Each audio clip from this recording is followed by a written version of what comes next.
Hello friends. Did you know that nearly 80% of those who watch my videos aren't subscribed? If you enjoy the content, I'd truly appreciate it if you hit that subscribe button.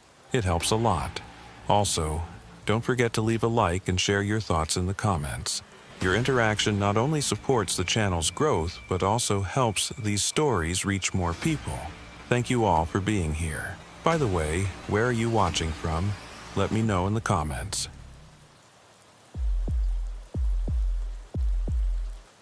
Some cases follow you home. You close the file, archive the reports, move on to the next assignment, but they linger in a corner of your mind, like a shadow that shifts when you look away. My name is Dorian Hale, FBI Special Agent. I've been doing this for 12 years. Murder, kidnapping, organized crime, cyber fraud. I've seen every shade of darkness. But none of it, absolutely none of it, compared to what happened in Ridgecrest. It was mid-February. I was sitting in my office in Washington, D.C., signing off on the closing paperwork from a previous case. Outside, snow was falling. A thin, wet snow. Through the window, the city's gray silhouette blurred into nothing. My phone rang at 7 in the morning. The caller was Celeste Warwick, Supervisory Special Agent, my direct superior. Warwick's voice is always sharp and precise. That morning, something was different. Maybe I imagined it, but there was a hesitation in her tone I couldn't quite place. Hale, urgent assignment. Nevada, Ridgecrest. Small town, population around 3,000. The local sheriff's office requested support. 2 days ago, they found a house. Inside, there are strange things. What kind of strange? I asked.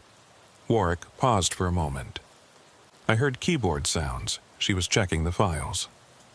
The house was abandoned years ago, but inside, they found audio recording devices, dozens of them, all operational, all running. The recordings, they don't make sense. I waited for her to elaborate. She didn't. Reeves Marston will be your partner on this one, she continued. He's already been briefed. Your flight leaves in 3 hours. Report back as soon as you have eyes on the scene. I'd worked with Reeves before. Solid agent, methodical, quiet, observant. The kind of partner who notices things you miss and doesn't need to broadcast it.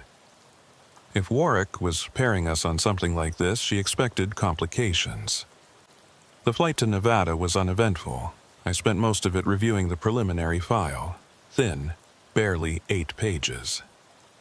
The house had been discovered by a county surveyor mapping property lines for a proposed highway expansion. When he entered to check the structure's condition, he found the recording equipment. Panicked, called the sheriff. The sheriff listened to one of the recordings and immediately requested federal assistance. The file didn't say what was on the recording. That detail, conspicuously, was missing. Reeves met me at the Reno-Tahoe airport.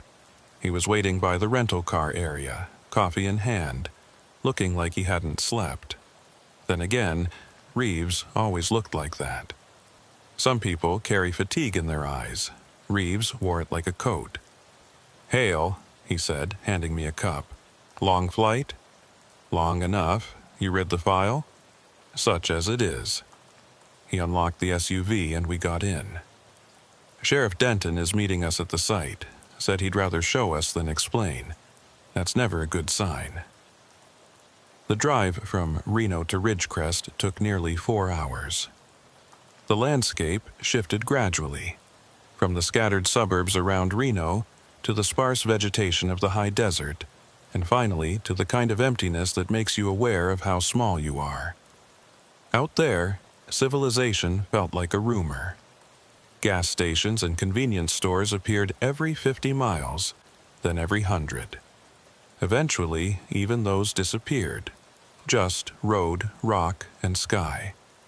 Ridgecrest itself was unremarkable. A main street with a hardware store, a diner, 2 churches, and a sheriff's office the size of a double-wide trailer. The kind of town where everyone knows everyone, and strangers are noticed immediately.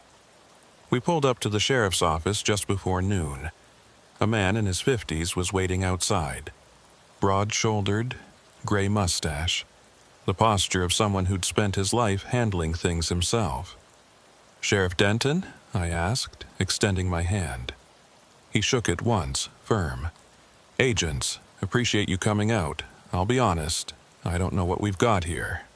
Never seen anything like it in 30 years. We followed his patrol vehicle out of town, heading northeast. The roads turned to gravel, then to dirt. After about 20 minutes, we arrived at the property, if you could call it that. The house sat in a shallow valley, surrounded by nothing. No neighbors, no power lines, no mailbox, just the structure. Squat and weathered, like something the desert had tried to swallow and failed. "Place has been abandoned since the 80s, Denton said as we walked toward it. "Used to belong to a man named Harlan Vickers. He was some kind of researcher, university type, I think. Kept to himself. Moved away in 87 or 88. Nobody's been inside since, at least that's what we thought." The front door was open. Not broken, just open as if someone had left in a hurry and never came back. Inside, the house was frozen in time. Furniture covered in dust, curtains faded by the sun, newspapers from 1986 still stacked on a table. But it was the equipment that stopped me. In every room, the living room, the kitchen, both bedrooms, even the bathroom, there were audio recording devices. Old ones, reel-to-reel tape recorders, cassette decks, even a few newer digital units that looked out of place among the rest. They were arranged carefully, positioned in corners, on shelves mounted on walls. All of them were running. The reels turned slowly. The cassette wheels rotated. The digital displays showed timestamps counting forward. "How long have these been recording?" Reeves asked. Denton Hall shook his head. "That's the thing. Some of these tapes shouldn't even be able to hold a charge. The reel-to-reels haven't been manufactured in decades, but they're all running. All of them." I walked through the house slowly, counting. 43 devices in total. Different brands, different eras, but all performing the same function. Recording sound. "Who set this up?" I asked. "No idea," Denton said. "Power's been off in this house since Vickers left. No generator, no solar panels, nothing. We checked. The devices are running on their own." That didn't make sense. I said as much. Denton just nodded. "I know. That's why I called you." Reeves was examining one of the digital recorders, a small black unit mounted near the ceiling in the hallway. "These digital models, they're recent. Last 5 years, maybe less. Someone's been maintaining this setup, adding to it." "Or someone's been here," I said, "recently." We spent the next 2 hours cataloging the devices, photographing their positions, and preparing them for transport to our mobile lab. Denton arranged for a deputy to remain on site overnight while we processed the initial evidence. By the time we finished, the sun was setting, and the temperature had dropped into the 40s. Back in town, we set up in a conference room at the sheriff's office. Reeves connected a laptop to one of the digital recorders and began downloading the audio files. I opened the first cassette tape we'd collected, the one from the living room, the first device you'd see when entering the house. The recording started with silence. Not true silence. The ambient hiss of magnetic tape, the faint crackle of a dusty room. Then, after about 4 minutes, a voice. Male, older, speaking in a flat monotone. "February 14th, day 1 of monitoring. Control environment established. Baseline noise floor measured at 32 decibels. Equipment synchronized. Begin observation." The voice stopped. The hiss continued. I let the tape run for another 10 minutes. Nothing. Just the sound of an empty room. "Research log," Reeves said, not looking up from his laptop. "Vickers was monitoring something. Audio anomalies, maybe. There was a lot of fringe science in the 80s, EVP recordings, infrasound studies, that kind of thing. For 40 years? Reeves didn't answer. I switched to another tape. This one was from the kitchen. Same hiss, same ambient noise. But after 6 minutes, something different. A sound that didn't belong. A low, rhythmic tapping, like fingers on a table. Tap, tap, tap. Pause, tap, tap, tap. It continued for almost a minute, then stopped. Could be plumbing, I said. Water in the pipes, temperature expansion. Maybe, Reeves said. Play the next one. The next tape was from the back bedroom. This recording was different from the start. The hiss was louder, more abrasive, as if the tape itself was degraded. And underneath the hiss, barely audible, was a voice. Human, but distant, like someone speaking in another room through a closed door. I turned up the volume. The words were unintelligible. Fragments, syllables, nothing coherent. But the rhythm was unmistakable. It was speech. "Is that from inside the house?" Reeves asked. The house was empty, I said. We listened for another 20 minutes. The voice faded in and out, sometimes clearer, sometimes buried beneath the static. At one point, I thought I heard my name, Dorian. Just the first syllable, stretched and distorted, but enough to make my chest tighten. I stopped the tape. "That's not on the recording," I said. Reeves looked at me. "What do you mean?" "I mean, I heard something, my name, but it's not." I rewound the tape, played it again. The same static, the same distant murmur. No name. Nothing that sounded even close. "Auditory pareidolia," Reeves said. "Your brain filling in patterns that aren't there. Happens with white noise." I nodded, but I didn't believe it. I'd heard something that shouldn't have been there. We worked until midnight, logging tapes and downloading files. The digital recordings were easier to process. Cleaner audio, time-stamped data, automatic file organization. But they were also stranger. Several of the files showed timestamps that didn't match the device's internal clock. One recording, dated 3 weeks earlier, had a duration of 9 hours and 42 minutes. But the file size was wrong. Too small for that length. When Reeves played it, the audio lasted only 6 minutes before cutting to silence. "Corrupted data," he said. "Could be a storage error. Flash memory degrades over time. All of them, some of them, enough." I didn't like it. None of it fit a pattern I could recognize. Someone had maintained this equipment for decades. Someone had added new devices. But for what? To record an empty house. To capture sounds that weren't there. The first break came the next morning. One of Denton's deputies searching the property's perimeter found a second structure about a quarter-mile from the main house. A root cellar, partially collapsed, hidden beneath a tangle of creosote bushes.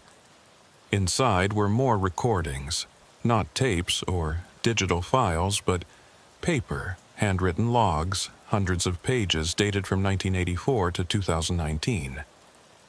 The handwriting was small and cramped, difficult to read, but the content was clear enough. Harlan Vickers hadn't been conducting research. He'd been documenting something. Something he believed was in the house with him. Something he could only hear. The first entry read, "They speak when I'm not listening. I've placed recorders in every room. When I play them back, I hear them. But never when I'm there. They know. They're waiting." I closed the notebook and looked at Reeves. "We need to find Vickers," I said. Finding Harlan Vickers wasn't easy. The man had effectively disappeared in 1987. No forwarding address, no tax records, no Social Security activity after 1992. Reeves ran him through every database we had access to. NCIC, FinCEN, DMV records in all 50 states. Nothing. It was as if Vickers had walked out of that house in Ridgecrest and ceased to exist. But people don't just vanish. They leave traces, utility bills, medical records, property liens. It took 3 days, but we finally found him. Or rather, we found where he'd been.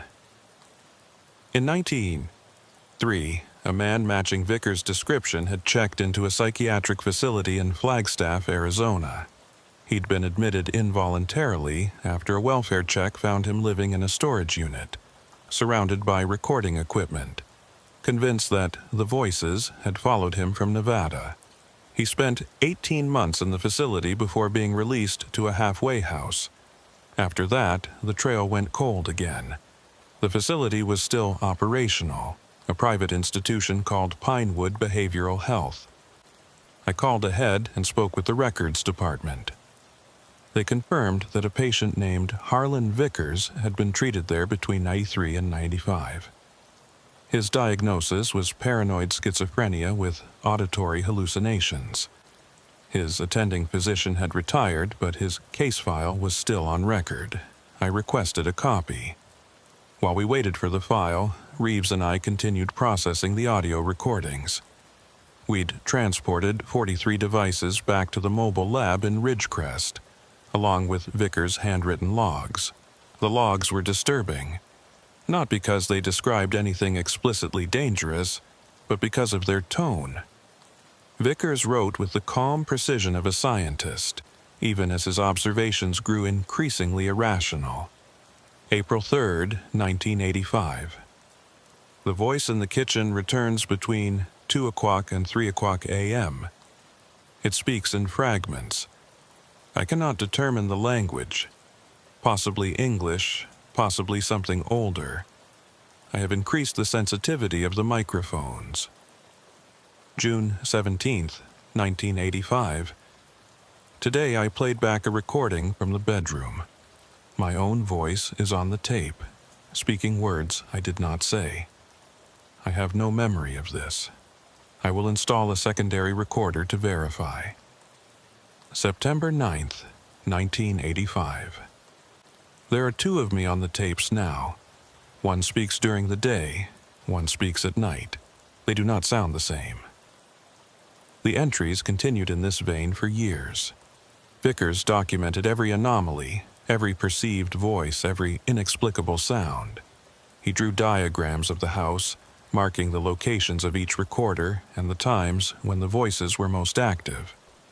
He developed theories that the house was built on a site of acoustic significance, that the walls themselves retained sound like a kind of architectural memory, that something was using the recordings to communicate with him. None of it made sense. All of it was meticulously recorded. Then, in 1987, the entries stopped. The last one was dated October 22nd. I have to leave. They know I can hear them now. They're getting louder. I can hear them even when the recorders are off. Even when I cover my ears. They're inside the walls. They're inside me.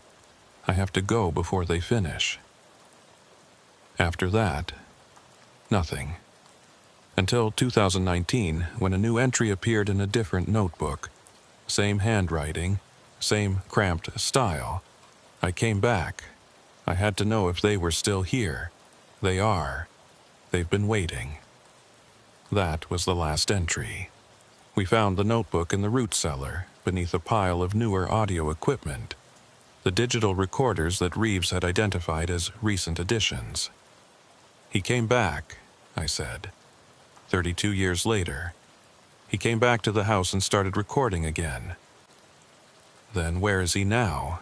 Reeves asked. That was the question. Vickers had been in Ridgecrest recently, within the last few years based on the equipment. But he wasn't in the house. He wasn't in town. As far as we could tell, he wasn't anywhere. The psychiatric file arrived the next day, sent via secure fax from Pinewood. It was 80 pages long. Intake assessments, therapy notes, medication logs, discharge summaries. The diagnosis was consistent: paranoid schizophrenia, characterized by persistent auditory hallucinations and delusional beliefs centered on external surveillance. Vickers believed he was being monitored by entities that existed in sound. He believed they could speak to him through recordings, and that they could hear him in return. His attending physician, a psychiatrist named Dr. Eleanor Marsh, had written extensively about his case. She noted that Vickers was highly intelligent and articulate, with no history of mental illness prior to 1986. His symptoms had emerged suddenly, following what he described as a breakthrough in his acoustic research. Dr. Marsh suspected that prolonged isolation and obsessive focus on his work had triggered a psychotic break. She treated him with antipsychotic medication and cognitive behavioral therapy. By the time he was discharged in 1995, his symptoms were manageable. He denied hearing voices. He agreed that his previous beliefs had been delusions. But Dr. Marsh had also included a personal note at the end of the file, not part of the official record, but handwritten on a separate sheet. Patient Vickers made significant progress during his time here. However, I remain uncertain about the nature of his condition. His descriptions of the voices were unusually consistent, not just in content, but in structure. Most patients with auditory hallucinations report fragmented or nonsensical speech. Vickers' voices spoke in complete sentences. They referenced specific events. On several occasions, he predicted things that later occurred, small things, inconsequential but accurate. I do not believe in the supernatural, but I also cannot explain what I observed. I hope, for his sake, that the medication continues to work. I hope he never goes back to that house. I read that note 3 times. Then I showed it to Reeves. He was quiet for a long moment. Then, we need to listen to all of it, every recording. If something's on those tapes, we need to find it. We set up a systematic review. 43 devices, hundreds of hours of audio. We split the work. Reeves took the digital files. I handled the analog tapes. We used noise reduction software to clean up the hiss and static, isolating any sounds that fell outside the ambient baseline. Most of the recordings were exactly what you'd expect. Silence, punctuated by occasional creaks and pops as the house settled. Wind against the windows. The distant call of birds. Normal sounds, explained by normal causes. But some of them weren't. The tapping I'd heard on the first tape, the rhythmic, deliberate tapping, appeared on 6 different recordings, all captured in the kitchen. It always occurred between 2 o'clock and 3 o'clock a.m. It always lasted exactly 57 seconds. And it always stopped the same way. 3 quick taps, then silence. I couldn't identify the source. The pattern was too regular for plumbing, too deliberate for rodents. The voice I'd heard in the bedroom was present on multiple tapes as well. A low, indistinct murmur buried beneath the static. I ran it through audio analysis software trying to isolate the frequency. The results were strange. The voice didn't register on the spectrogram the way human speech should. It was there, audible, but the waveform was flat. No peaks, no valleys. Just a steady line, like a tone, not a voice at all. "That's not possible," Reeves said when I showed him. "Speech has variable amplitude. It's how we form words. This is something else." "Like what?" He didn't answer. On the 4th day, I found something that made me stop. It was on a cassette tape from the living room recorded in 1986. The first 20 minutes were silence. Then, abruptly, a voice. Clear, distinct, and undeniably human. "Hello, Dorian." I stopped the tape. My hands were steady, but my pulse wasn't. "Reeves?" He came over. I rewound the tape, played it again. "Hello, Dorian." The voice was male, older, calm. The same flat monotone as the research logs. Harlan Vickers. "That's your name," Reeves said. "I know. On a tape recorded in 1986. I know." We stood there for a moment, neither of us speaking. Then Reeves reached over and ejected the cassette. He held it up to the light, examining the label. It was handwritten. LR-17, Feb 1986.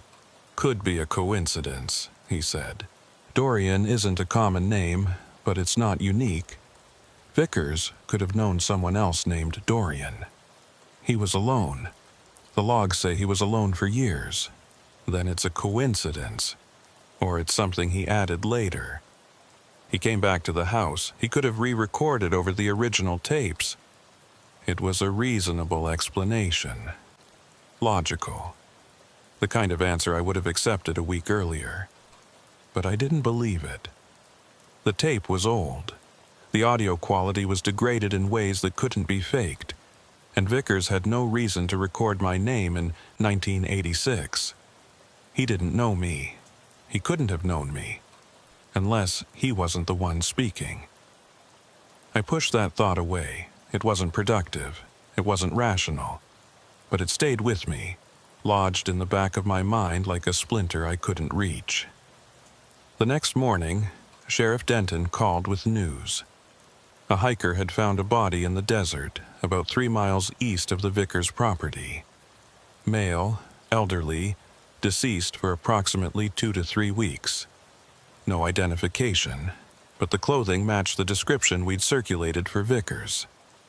We drove out to the site with the sheriff.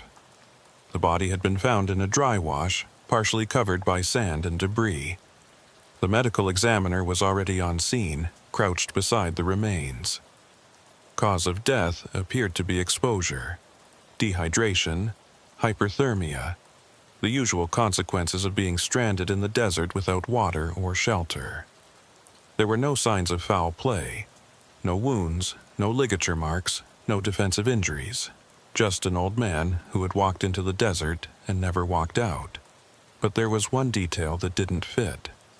Clutched in the dead man's hand was a small audio recorder, a digital unit, the same model we'd found in the house. The device was still running. The display showed a recording in progress, duration 47 days.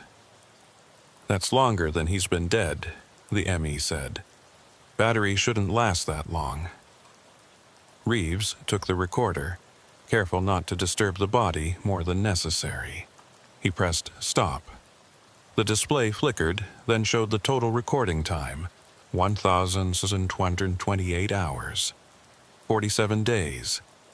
Continuous. "That's impossible," I said. "I know," Reeves replied. We bagged the recorder as evidence and transported it back to the lab. The body was taken to the county morgue for autopsy. Fingerprint analysis confirmed what we already suspected. The deceased was Harlan Vickers, age 78. Last known address, the property in Ridgecrest. That night, we listened to the final recording. It started with footsteps, the crunch of gravel, the shuffle of uneven terrain. Vickers was walking. His breathing was audible, labored, the breath of an old man exerting himself. For the first hour, there was nothing else, just the sound of a man moving through the desert. Then he started talking. "I know you can hear me. I know you're listening. I've been listening to you for 40 years. I've heard what you say when you think I'm not there. I've heard you in the walls, in the tapes, in my own voice when I play it back. You've been with me since the beginning, before the beginning. You were waiting for me in that house. You were waiting for someone to listen." His voice was calm, not frightened, not frantic, resigned. I tried to leave. I thought if I left, you'd stay. But you didn't. You followed me. You're in the recordings, all of them. Every tape I ever made, you're there. I can't get away from you. I can't stop hearing you, so I'm going to stop. I'm going to walk until I can't walk anymore. And when I stop, maybe you will too. The recording continued for another 46 hours. Vickers' footsteps slowed, then stopped. His breathing grew shallow. At some point, he stopped speaking entirely. The last sound on the recording, the very last, before the battery should have died but didn't, was a voice. Not Vickers' voice. A voice I recognized. My own. "Hello, Harlan." I didn't sleep that night. I sat in the conference room at the sheriff's office, staring at the audio waveform on my laptop, replaying those two words over and over. "Hello, Harlan." The voice was mine. The same pitch, the same cadence, the same flat affect I heard when I listened to my own recorded statements. But I hadn't said it. I hadn't been there. The recording was made 3 weeks before I even knew this case existed. Reeves ran the audio through voice analysis software, comparing the sample to recordings of my actual speech. The match was 94.7%. Not identical, but close, closer than a coincidence could explain, closer than an impersonation should be. "Could be synthesis," he said. "Deepfake audio. If someone had samples of your voice, they could generate a convincing replica." From what samples? I've never been recorded outside of official channels. My voice isn't on the internet, it's not in any public database. "Then I don't know," Reeves admitted. "I don't know what this is." Neither did I. But I knew what it felt like. It felt like the case was looking back at me. Like something in those recordings had been waiting. Not just for anyone, but for me specifically. I called Warwick the next morning and requested additional resources. I wanted a full forensic audio team, a behavioral analyst, maybe even a technical consultant from the NSA if we could get one. She listened without interrupting. When I finished, she was quiet for a long moment. "You're asking me to allocate significant federal resources to a case involving audio anomalies and the death of an elderly psychiatric patient," she said. "I'm asking you to help me understand what we're dealing with. This isn't a normal case, Celeste. Something is wrong here. Then figure out what it is. That's why I sent you." She hung up. No additional resources, no backup. Just me, a Reeves, and a room full of recordings that didn't make sense. We went back to the house. I don't know why. Rationally, we'd already processed the scene. We'd collected the equipment, the logs, the body. There was nothing left to find, but I felt pulled back there. A need to stand in those rooms again, to see what Vickers had seen, to understand what had happened to him. The house was the same. Dusty, silent, empty. Without the recording equipment, it felt even more hollow, a shell stripped of purpose. We walked through the room slowly, looking for anything we might have missed. We found nothing. Then Reeves called me to the back bedroom. He was standing near the closet, shining his flashlight at the wall. "Look at this." I looked. At first, I didn't see anything. Just faded wallpaper, water stains, the usual decay. Then I noticed the pattern, lines scratched into the wall beneath the paper. Dozens of them, maybe hundreds, etched into the plaster in tight, overlapping rows. "Tally marks," Reeves said. But they weren't. I looked closer. The lines weren't uniform. They varied in length, in angle, in spacing. They were grouped in clusters of 5, but not always the same 5. Some groups had 3 lines, some had 7. And between the clusters there were other marks, symbols I didn't recognize, shapes that didn't correspond to any alphabet I knew. "He was recording something," I said. "Not just audio. He was tracking something." "Tracking what?" I didn't answer. I took out my phone and photographed the marks, trying to capture the entire pattern. It covered most of the wall, from floor to ceiling, hidden beneath the wallpaper like a secret he'd tried to bury. That night, back at the office, I spread the photographs across the conference table and tried to make sense of them. The marks weren't random, they were organized, sequential, building toward something. But I couldn't see what. The pattern was there, just beyond my understanding, like a word on the tip of my tongue that I couldn't quite speak. Reeves was reviewing the audio files again, running them through new filters, trying to isolate the anomalies we'd detected. Around midnight, he stopped. "Hale, come here." I walked over to his station. He had one of the digital recordings pulled up, a file from the hallway, recorded 6 days before we arrived. "Listen to this," he said.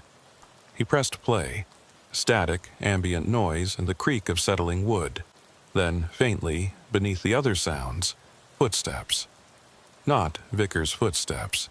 These were lighter, quicker, the stride of someone younger. "That's inside the house," I said. "Wait." The footsteps moved down the hall toward the bedroom. Then they stopped. Silence for 10 seconds, 20. Then a voice. Distant, muffled, but audible. "He's listening again." Another voice responding. "Let him listen." The first voice. "Should we tell him?" The second voice. "He already knows." The recording ended. Reeves and I stared at the screen. "Who else was in that house?" I asked. "No one. Denton's deputy checked it every day. No signs of entry, no disturbance, nothing." "Then, what are we listening to?" Reeves shook his head. He didn't know. Neither did I. I spent the next 2 days analyzing those voices, trying to identify them. I ran them through voice recognition databases. I compared them to Vickers' recorded speech, to each other, to every known sample I could access. The results were inconclusive. The voices were human. The software confirmed that much. They had natural inflection, realistic timbre, appropriate frequency range. But they didn't match anyone. They existed only on that recording, in that moment, speaking words that seemed to be about us. On the third day, I found something else. I was reviewing Vickers' handwritten logs, looking for any reference to the symbols on the wall, when I noticed a pattern in his entries. Every few pages he would include a string of numbers. Dates, I'd assumed, written in a European format. Day, month, year. But when I converted them, they didn't correspond to the dates of his entries. They were future dates. Some of them hadn't happened yet. The most recent string was 17/02/2024, February 17th, 2024. 3 days from now. I showed Reeves. He stared at the numbers for a long time. "What happens in 3 days?" he asked. "I don't know." "Then we wait." I didn't want to wait. Waiting felt passive, felt like letting the case control us instead of the other way around. But I didn't have a better option. Whatever Vickers had been tracking, whatever he'd been counting down to, we were about to find out. On the morning of February 17th, I woke early. I hadn't slept well. Fragmented dreams, half-remembered images of empty rooms and distant voices. I showered, dressed, drove to the office. Reeves was already there, coffee in hand, watching the monitors. "Anything?" I asked. "Not yet." We waited. We reviewed files, answered emails, pretended to work on other tasks, but we both kept glancing at the clock, watching the hours tick by. At 2:47 p.m., the call came in. It was Sheriff Denton. His voice was tight. "Agents, you need to get out here. Something's happened at the house."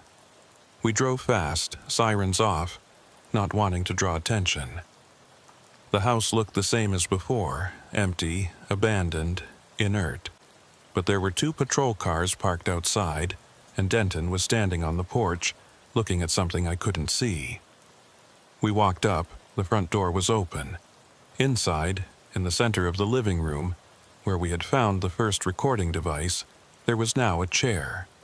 A simple wooden chair placed in the exact middle of the floor, facing the wall. On the chair was a tape recorder.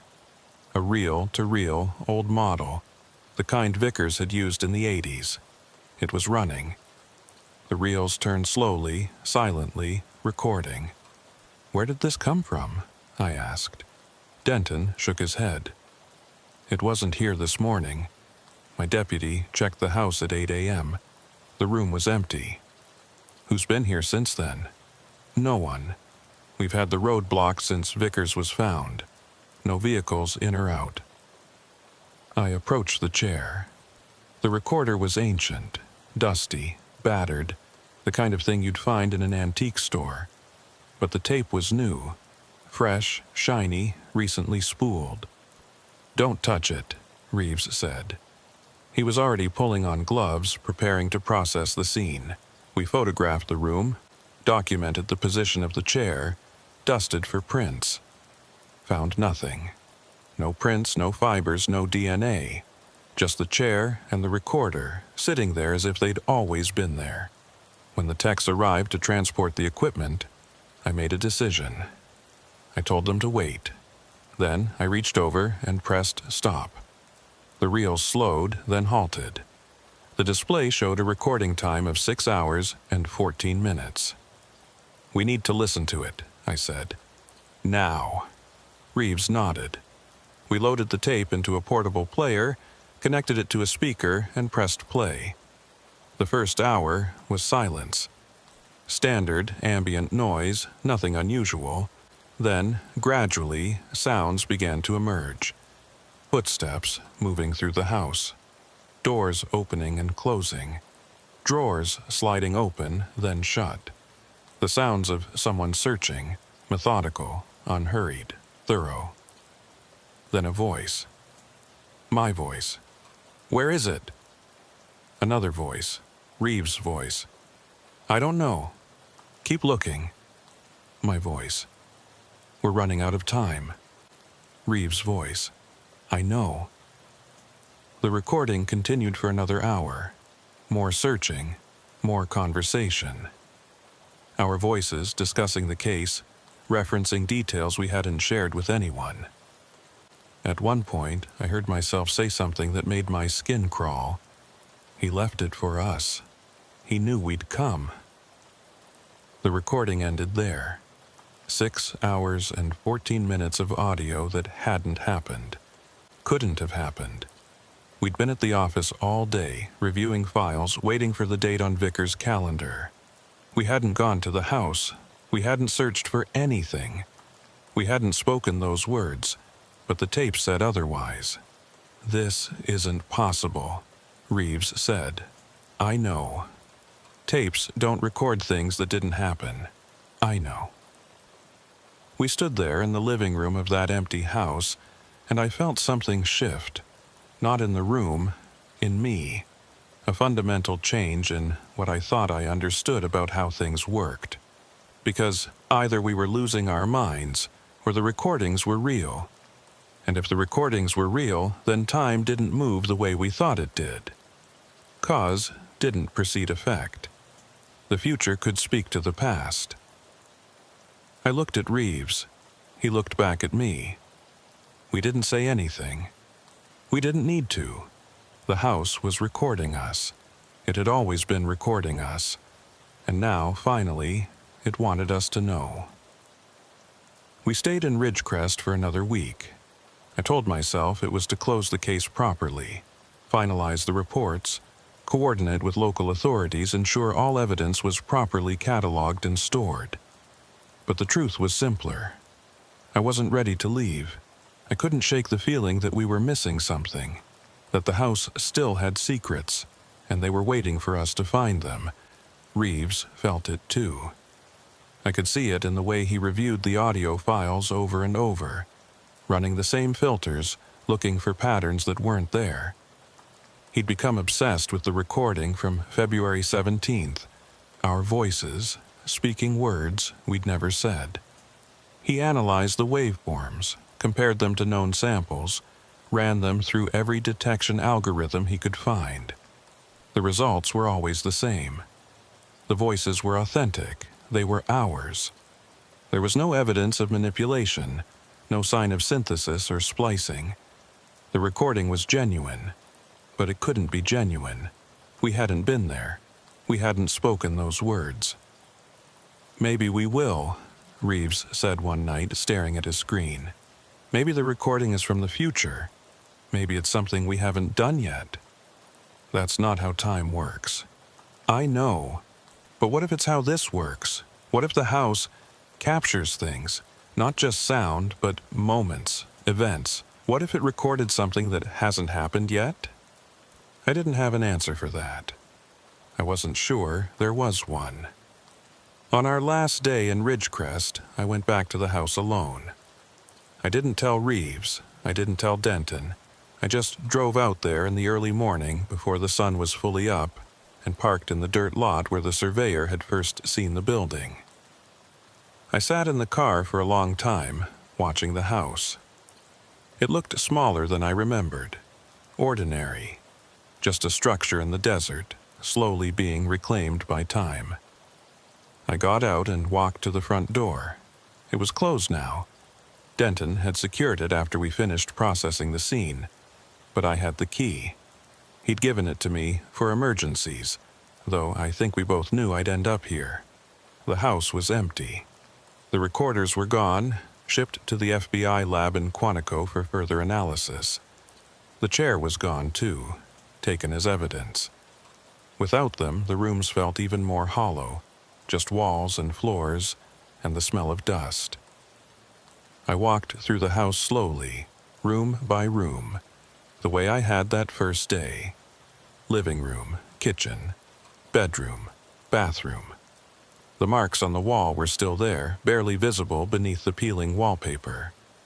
Vickers' tally, his countdown, his record of something I still didn't understand. I ended up in the back bedroom, standing near the closet. The light was gray, filtered through dirty windows. I could hear the wind outside, pressing against the walls. And then I heard something else. A sound, faint, barely there, coming from inside the closet. I opened the door. The closet was empty. We'd cleaned it out during processing, but the sound was there. A low hum, almost below the range of hearing. I leaned closer, trying to locate the source. The sound stopped. Then, from behind me, a voice. "You're listening." I spun around. The room was empty. No one there. Just the walls and the dust and the gray light. But I'd heard it. Clear, distinct, unmistakable. Not recorded, not played back, spoken. In that room, in that moment, to me. I left the house. I drove back to town without stopping. I found Reeves at the office, packing up our equipment, and I told him we were done. The case was closed. We had enough for the report. It was time to go home. He looked at me for a long moment. He knew something had happened, but he didn't ask, and I didn't tell him. We flew back to D.C. that afternoon. I filed my report the next day, straightforward, factual, leaving out the details that couldn't be explained. The death of Harlan Vickers was ruled a result of exposure. The audio anomalies were attributed to equipment malfunction and environmental factors. The case was closed, filed away, forgotten by everyone except the two people who had worked it. 3 months later, I received a package. It came to my office, addressed to me by name, no return address. Inside was a cassette tape, old, dusty, the kind Vickers had used. Handwritten on the label in cramped, familiar script, DH1. I put the tape in a player. I pressed play. For 3 minutes there was nothing. Silence. Ambient hiss. Then, faintly, a voice. My voice. "You're listening." A second voice identical to mine. "I know." The first voice. "Did you find it?" The second voice. "Not yet." "You will." "When?" A pause. Then, "You already have." The tape ended. I sat at my desk for a long time, staring at the player. Outside, the city moved through its ordinary rhythms. Traffic, voices, the sound of life continuing. But in that room, in that moment, I was back in the house, back in the closet, back in the space where sound became something else. I've listened to that tape many times since then. Each time, I hear something different. A word that wasn't there before. A pause that's longer or shorter. The voice is shifting, overlapping, moving through time in ways I can't track. The recording isn't static. It's changing. It's still being made. I don't know what Harlan Vickers found in that house. I don't know what he spent 40 years trying to record. But I know what he was listening for. I know because I'm listening for it now. The sound that speaks when no one is there. The voice that knows your name before you arrive. The recording that captures what hasn't happened yet. Some cases follow you home. This one didn't follow me. It was already there. It was waiting. Last week, I found myself writing something. Not a report, not a memo, just notes scratched on a legal pad late at night. I don't remember writing them. I don't remember what I was thinking. But when I looked at the page the next morning, I saw what I'd written. Tally marks. Dozens of them grouped in clusters of 5 and 3 and 7. And between them, symbols I didn't recognize, shapes that didn't correspond to any alphabet I knew. I threw the pad away. The next day, it was back on my desk. The marks were different. There were more of them. I've stopped counting. There's a folder in every field office that no one talks about. It sits in the back of the archives, marked with a red tab, filed under administrative hold. These are the cases that were closed but never solved. The ones where the evidence didn't add up, where the witnesses disappeared, where the Bureau decided it was better to move on than to keep digging. I've seen a few of them over the years. Most agents have. You learn not to ask questions. But sometimes a case comes back. My name is Jonas Merrick. I've been with the FBI for 9 years, most of it in the field. I've worked kidnappings in Montana, bank robberies in Nevada, a string of arsons in rural Oregon that turned out to be insurance fraud. I've seen violence, desperation, the worst of what people do to each other. I thought I'd seen everything. Then they reopened the Caldwell file. The call came on a Thursday morning in late October. I was at my desk in the Salt Lake City field office, finishing paperwork from a fraud case that had finally gone to trial. My supervisor, a veteran agent named Harlan Greaves, appeared at my door with an expression I'd never seen on him before. It wasn't concern exactly. It was something closer to reluctance. "Merrick, got a minute?" I followed him to his office. He closed the door, unusual for Greaves, who prided himself on transparency.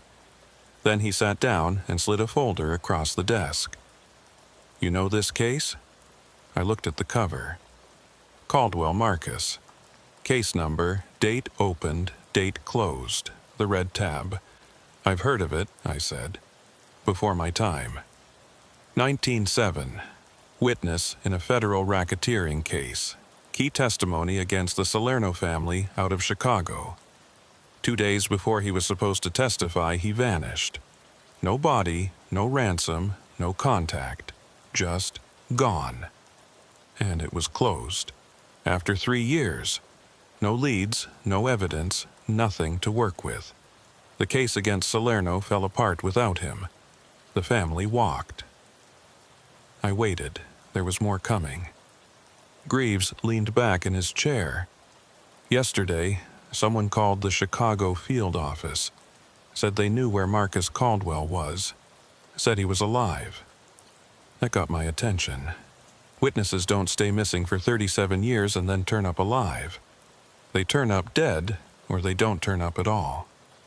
Who made the call? Anonymous. Payphone in downstate Illinois, town called Millbrook. Population 800. The caller said Caldwell was living there under a different name. Said he'd been there since '89. And we believe this. Greaves shrugged. Chicago ran it through analysis. The voice was female, older, probably 60s or 70s. No match in the system, but she knew details about Caldwell that were never made public. His wife's maiden name, the name of his daughter, the address of his safe house before he disappeared. Inside information. Or she knew him. Either way, we need to check it out. He pushed a second folder across the desk. Travel authorization, contact information, a rental car confirmation. You're on a flight tomorrow morning. I'm sending Amelia Starks with you. She's our best evidence tech. And Tobias Renly from Behavioral. If Caldwell's really out there, we need to know what happened to him and why he's been hiding for almost 4 decades. I took the folders. Why me? Greaves looked at me for a moment. Then he said something that stayed with me for the rest of the case. Because you're good at finding things that don't want to be found. I flew into Springfield the next morning and met Starks and Renly at the rental car counter. Amelia Starks was in her early 40s, precise, methodical, the kind of person who noticed details others missed. Tobias Renly was younger, late 20s, with the quiet intensity of someone who spent too much time thinking about how people's minds worked. We'd never worked together before, but I'd heard good things about both of them. The drive to Millbrook took 2 hours, mostly on 2-lane roads through flat, empty farmland. The sky was gray, the fields brown and stubbled after the harvest. It was the kind of landscape that made you feel small, miles of nothing in every direction, broken only by the occasional farmhouse or grain silo. Millbrook itself was barely a town. A main street with a hardware store, a diner, a post office, a church. A few dozen houses spread out along gravel roads. The kind of place where everyone knew everyone, and strangers were noticed immediately. We checked into the only motel, a single-story building with 12 rooms and a flickering vacancy sign. The manager, an older woman with gray hair and suspicious eyes, looked at our credentials for a long time before handing over the keys. FBI, she said. We don't get many of you out here. We're just following up on a lead, I said. Probably nothing. She nodded, but her expression didn't change. Let me know if you need anything. We set up in my room, spreading the case files across the bed and the small table by the window. Starks started organizing the evidence logs while Renly reviewed the original witness interviews. I read through the primary file, trying to get a sense of who Marcus Caldwell was. He'd been a bookkeeper for the Salerno family, not a made man, just a numbers guy who'd handled their legitimate businesses. When the feds started building a RICO case in '86, Caldwell got cold feet and offered to cooperate. He had records, documents, enough to put half the family away. The Bureau set him up in a safe house outside Chicago, guarded around the clock, waiting for the trial. Then, on March 15, 1907, he vanished. The guards reported nothing unusual. Caldwell had dinner at 7, watched television until 9, then went to bed. When they checked on him at 6 the next morning, his room was empty. The window was closed and locked from the inside. The door was still secured. There were no signs of forced entry, no signs of struggle. He was simply gone. The Bureau spent 3 years looking for him. They investigated the Salerno family, assuming a hit. They searched every database, every morgue, every John Doe report in the country. Nothing. Marcus Caldwell had disappeared as completely as if he'd never existed. Until now. The next morning, we started canvassing. Millbrook was small enough that we could cover it in a day. Talk to the shopkeepers, the postmaster, anyone who might have seen a man matching Caldwell's description. We had an age-progressed photo, generated by the Bureau's imaging lab, showing what Caldwell might look like at 72. The first few interviews yielded nothing. The hardware store owner didn't recognize the photo. Neither did the woman at the post office or the clerk at the gas station. But at the diner, we got our first hit. The waitress was in her 50s, friendly, talkative. When I showed her the photo, she stopped mid-pour and stared at it. "That's Mr. Carver," she said. "You know him?" "Sure. He's been coming in here for years. Quiet man, keeps to himself. Lives out on Route 12 past the old Hendricks farm." I felt something shift in my chest. "When did he move here?" "Oh, a long time ago. Late 80s, I think. Before I started working here, but everyone knows Mr. Carver." "What can you tell us about him?" She thought for a moment. "Not much, honestly. He comes in for breakfast a couple times a week. Always orders the same thing: eggs, toast, black coffee. Doesn't talk much. Polite, but distant. Like he's somewhere else, you know?" "Does he have any family, friends?" "Not that I've seen. He's always alone." She hesitated. "There was a woman who used to visit him years ago. Older lady, came down from Chicago a few times, but I haven't seen her in, must be 10 years now." I thanked her, and we left. Outside, Renly was quiet, processing. "He's been here the whole time," he said. 37 years, living under a false name, and no one ever looked for him here." "Why would they?" Starks said. "Millbrook isn't on anyone's radar. It's the perfect place to disappear." "But why disappear at all?" I asked. "He was in protective custody. He had guards, a safe house, the full resources of the Bureau. Why would he run?" No one had an answer. We drove out to Route 12, following the waitress's directions. The road was gravel, rutted, winding through fields of dead corn and bare trees. After about 3 miles, we saw it. A small farmhouse, white clapboard, set back from the road at the end of a long driveway. There was a pickup truck parked in front, rusted and old. Smoke rose from the chimney. We parked at the end of the driveway and approached on foot. The house was quiet. No movement in the windows, no sound except the wind. I knocked on the front door, waited, knocked again. The door opened. The man standing there was old, mid-70s, maybe older. Thin, stooped, with white hair and deep lines around his eyes. He looked at us without expression. "Mr. Carver?" I said. He didn't answer. I held up my credentials. "I'm Special Agent Jonas Merrick, FBI. These are Agents Starks and Renly. We'd like to ask you a few questions." The man looked at my badge for a long moment. Then he looked at me. "I wondered when you'd come," he said. He stepped back and let us in. The inside of the house was sparse. A living room with a worn couch and a single armchair. A kitchen with a small table and 2 chairs. A hallway leading to what I assumed were bedrooms. Everything was clean but old, like a place that had been frozen in time. The man who called himself Carver sat in the armchair and gestured for us to take the couch.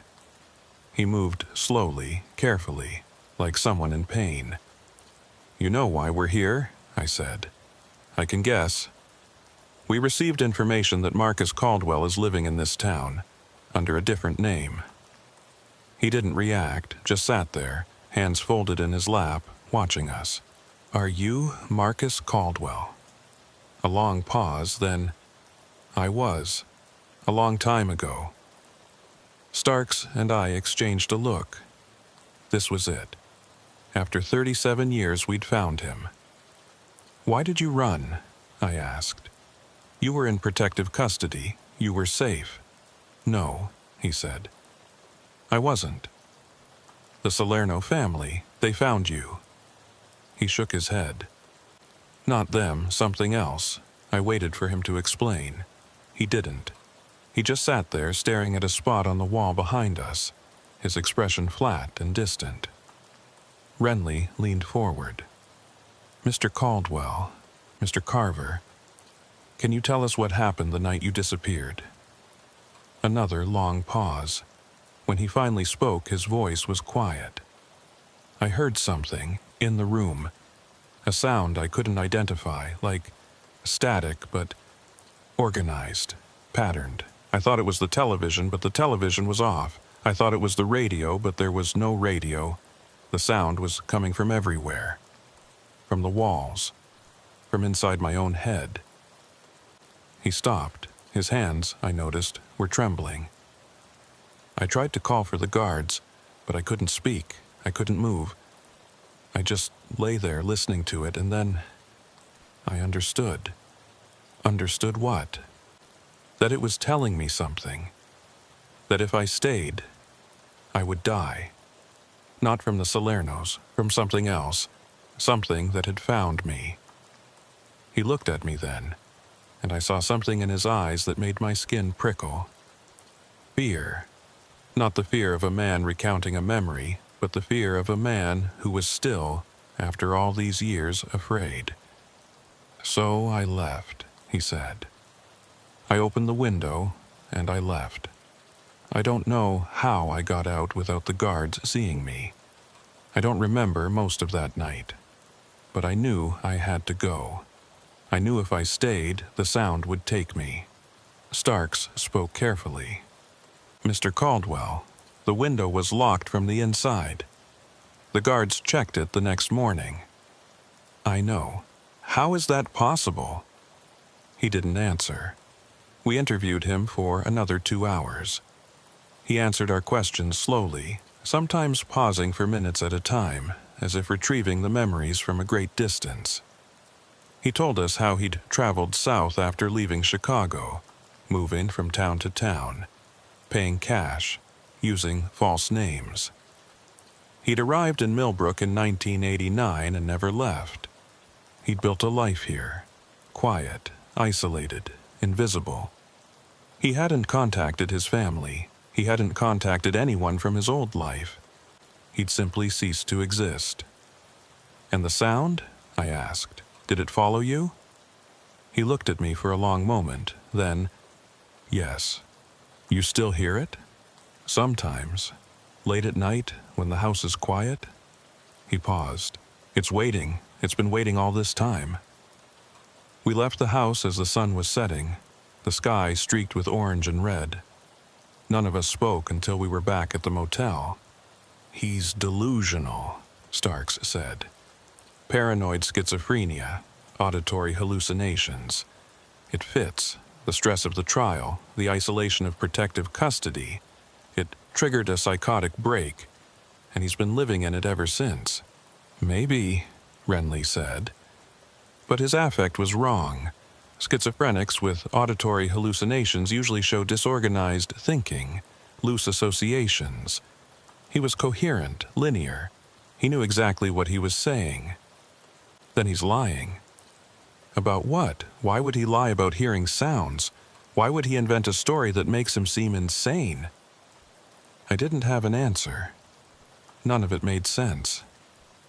A man disappears from a locked room, flees across the country, hides for 37 years, and when we finally find him, he claims he was running from a sound. That night, I reviewed the original case file again, looking for anything that might explain what Caldwell had told us. I found something I'd missed before. In the days before his disappearance, the guards at the safe house had logged several unusual incidents. On March 12th, the television in Caldwell's room turned on by itself at 3:00 a.m.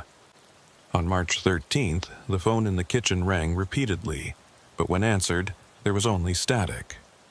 On March 14th, the night before he vanished, one of the guards reported hearing a rhythmic sound like tapping coming from Caldwell's room. When he checked, Caldwell was asleep. The sound stopped. I read those entries 3 times. Then I called Renly. There's something in the file, I said. The guards heard it too. The next morning, we went back to Caldwell's house. He was sitting on the porch when we arrived, as if he'd been expecting us. You found the logs, he said. It wasn't a question. The guards reported sounds, the same kind you described. He nodded. They heard it. They didn't understand what they were hearing, but they heard it. "What is it, Mr. Caldwell? What's making these sounds?" He was quiet for a long time. The wind moved through the bare trees, making a sound like whispers. "I don't know," he finally said. "I've spent 37 years trying to figure that out. I thought if I ran far enough, if I stayed quiet enough, it would leave me alone. But it didn't. It's still there. It's always been there." "Where?" He pointed at the house. "Inside, in the walls, in the floors, in the spaces between things. It lives in the silence, and when the silence gets deep enough, it speaks." We searched the house that afternoon, with Caldwell's permission. Starks went through it methodically, room by room, looking for anything that might explain the sounds. Faulty wiring, plumbing issues, animal infestations. She found nothing. The house was old but solid, well-maintained, unremarkable. But in the basement, she found something else. It was a small room, hidden behind a shelf of canning jars. The shelf swung open on hinges to reveal a door, and behind the door was a space about 8 feet square. Inside were filing cabinets, dozens of them, stuffed with papers. "Mr. Caldwell," Starks called, "can you come down here?" He descended the stairs slowly, gripping the railing. When he saw the open door, he stopped. "You found it," he said. "What is this?" "My research." We spent the next 3 hours going through the cabinets. The papers were a mix of newspaper clippings, handwritten notes, printed articles, photographs.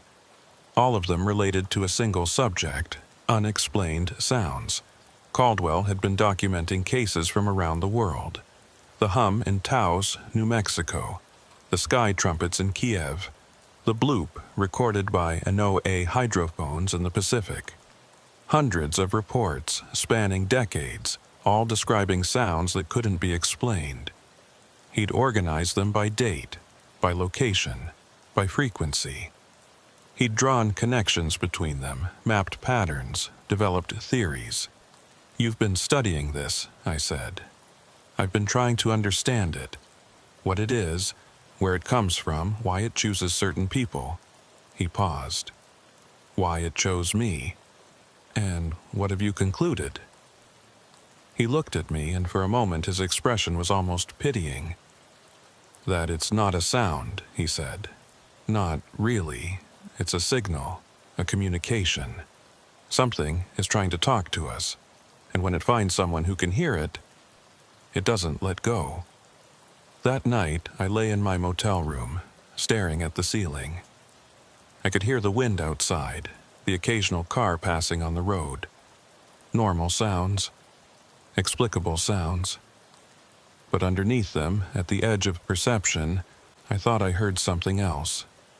A low hum, almost too faint to register. A vibration in the air, in the walls, in the silence itself.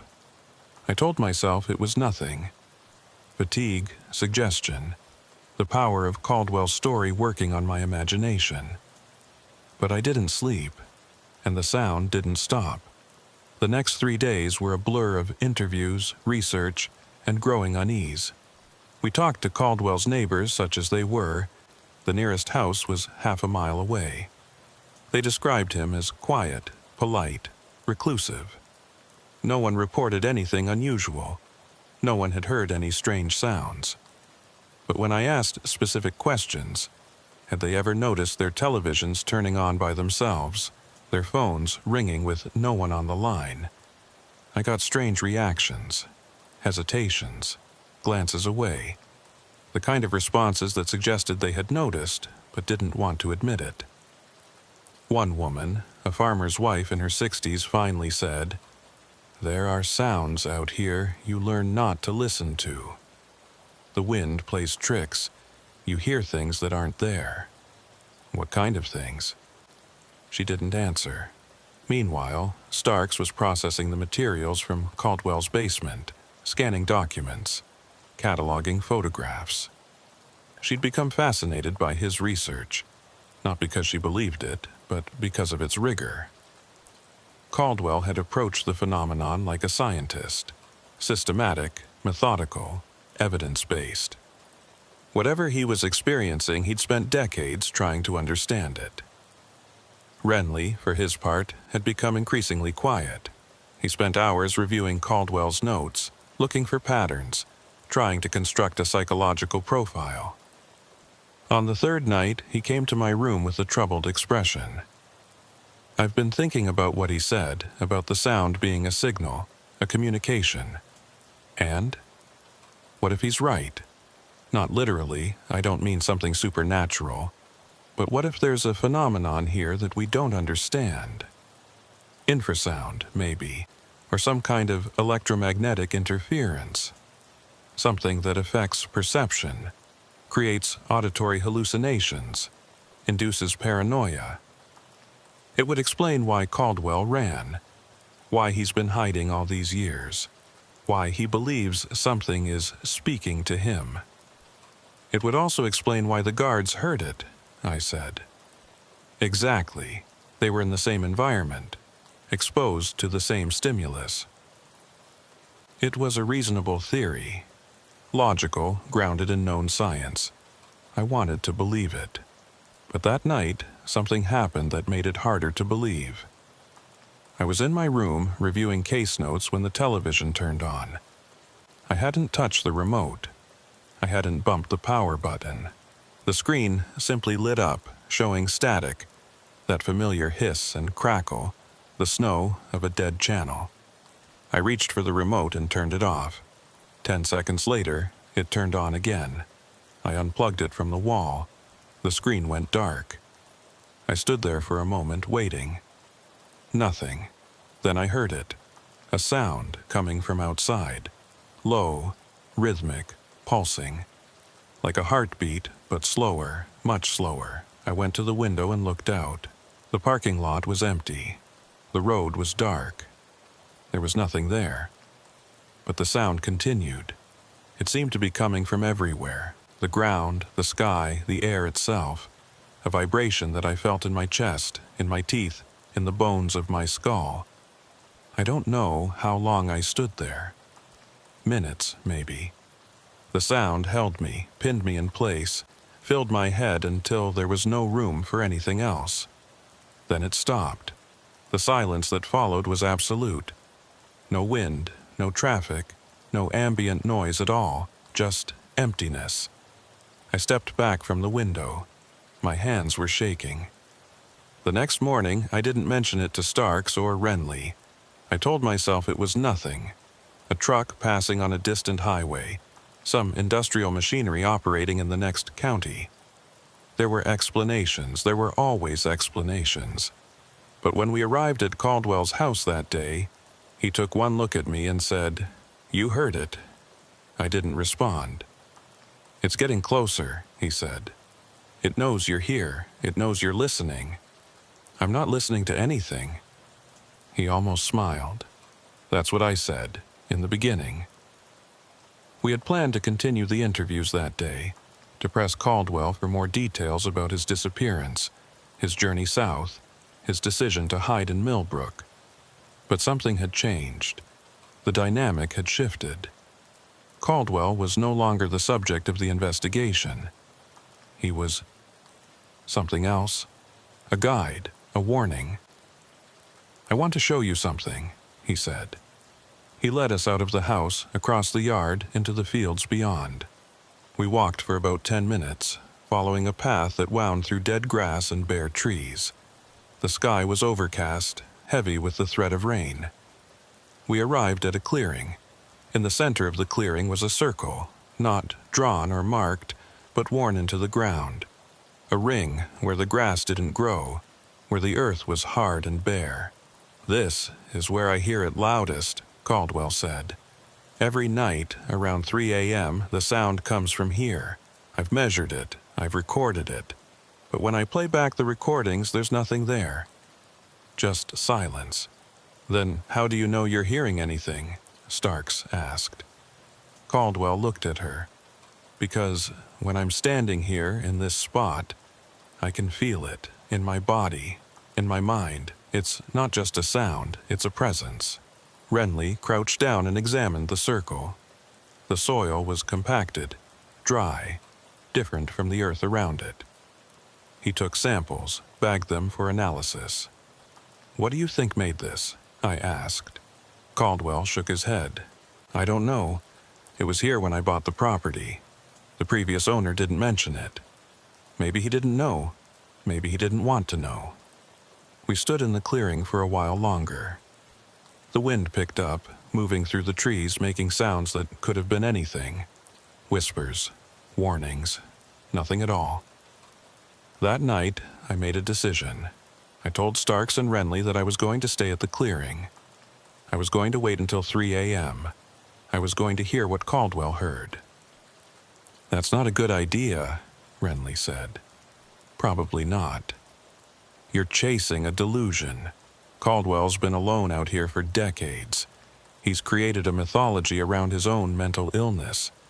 If you go out there, you're validating it. Or I'm investigating it." Renly didn't argue further, but his expression made clear what he thought. At 2:30 a.m., I walked to the clearing. The sky was clear, full of stars. The air was cold and still. I sat down at the edge of the circle, facing the center, and waited. For a while, there was nothing. Just the silence of a rural night. The occasional rustle of an animal in the grass. The distant call of an owl.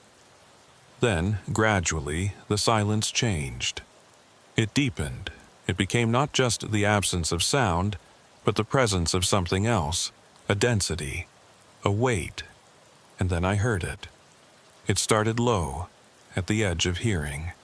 A hum, a vibration, a frequency that seemed to come from the ground beneath me.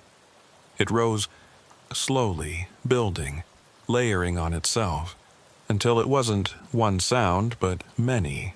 A chord, a harmony, a pattern that was almost like music, but not quite.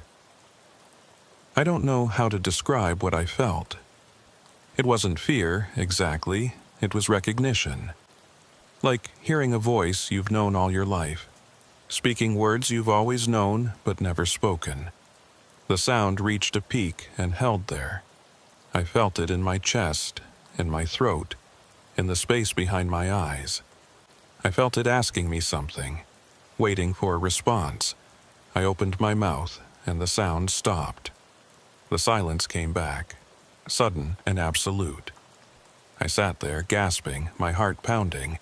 I didn't know what had happened. I didn't know what I'd almost done. When I got back to the motel, it was almost 5 a.m. Starks and Renly were waiting in my room, worried. I told them what I'd heard. I told them what I'd felt. Renly listened without expression. When I finished, he said, "You experienced an infrasonic event. Probably geological. There are fault lines in this region. Infrasound can induce feelings of dread, disorientation, even hallucinations. It explains everything. Caldwell's experiences, the guard's reports, what you heard tonight." It was a good explanation. Rational, comforting. I wanted to believe it, but I remembered the moment when the sound had stopped. The moment when I'd opened my mouth to respond. And I knew that Renly was wrong. Whatever I'd heard in that clearing wasn't a geological phenomenon. It was a question, and it was still waiting for an answer. We stayed in Millbrook for another week. Officially, we were completing our investigation, documenting Caldwell's current location, assessing his mental state, determining whether to reopen the original case. Unofficially, I was trying to understand what I'd experienced in the clearing, what it meant, what it wanted. Caldwell was cooperative, even eager. He seemed relieved that someone finally believed him, or at least that someone was willing to listen. "It's been so long," he said one afternoon, sitting on his porch, looking out at the fields. "So long since I talked to anyone about this. I started to think I really was crazy, that I'd imagined all of it. But you kept researching, kept documenting. What else was I going to do? I couldn't go back. I couldn't move forward. All I could do was try to understand. And did you? He was quiet for a moment. I understand more than I did. I understand that it's not random. It chooses people. It finds people who can hear it, and then it attaches, follows. It wants something from us. It's been trying to communicate for a very long time, and we're just now starting to listen. What does it want? He looked at me. I think it wants to be known. I think it's been there, in the silence, in the spaces between sounds, and it's alone, and it's reaching out, trying to make contact. And when it does, when someone finally answers, Caldwell didn't reply. He just turned back to the fields, and I saw something in his eyes that might have been fear, or loneliness, or both. On our last night in Millbrook, I went back to the clearing. I didn't tell Starks or Renly. I knew what they would say, but I needed to hear it again. I needed to know if it was real or if I'd imagined it, or if it was something in between, a phenomenon I didn't have the framework to understand. The night was clear and cold. I walked through the fields in darkness, following the path I'd memorized. The stars were bright, the Milky Way visible overhead. It was beautiful, and it was silent. I reached the clearing and sat down in the circle.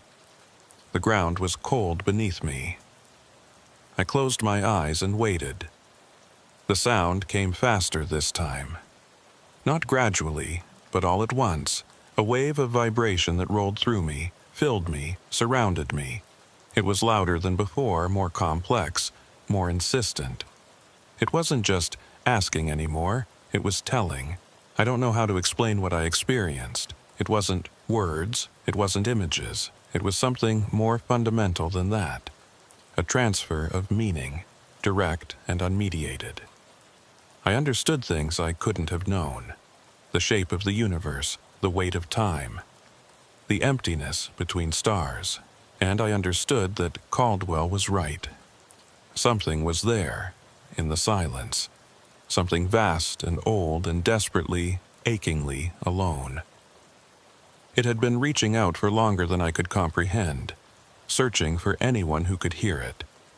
And when it found someone, when it finally made contact, it held on. Because contact was all it had. I don't know how long I sat there. When the sound finally stopped, the eastern sky was beginning to lighten. I walked back to the motel in a daze, my mind full of things I couldn't articulate, things I wasn't sure I should articulate. Starks and Renly were packing when I arrived. We were scheduled to fly back to Salt Lake City that afternoon. "Where were you?" Starks asked. "Walking?" Clearing my head. She looked at me for a moment. She knew, but she didn't say anything. We stopped at Caldwell's house on our way out of town. He was waiting on the porch, as always. He looked at me, and I saw recognition in his eyes. "You heard it again?" "Yes." "Did you answer?" I didn't respond. He nodded, as if my silence was answer enough. "It won't stop. Now that it knows you can hear it, it will keep calling. Every night, in the silence, it will wait for you." "What happens if I answer?" He was quiet for a long time, then, "I don't know. I've never been brave enough to find out." We shook hands.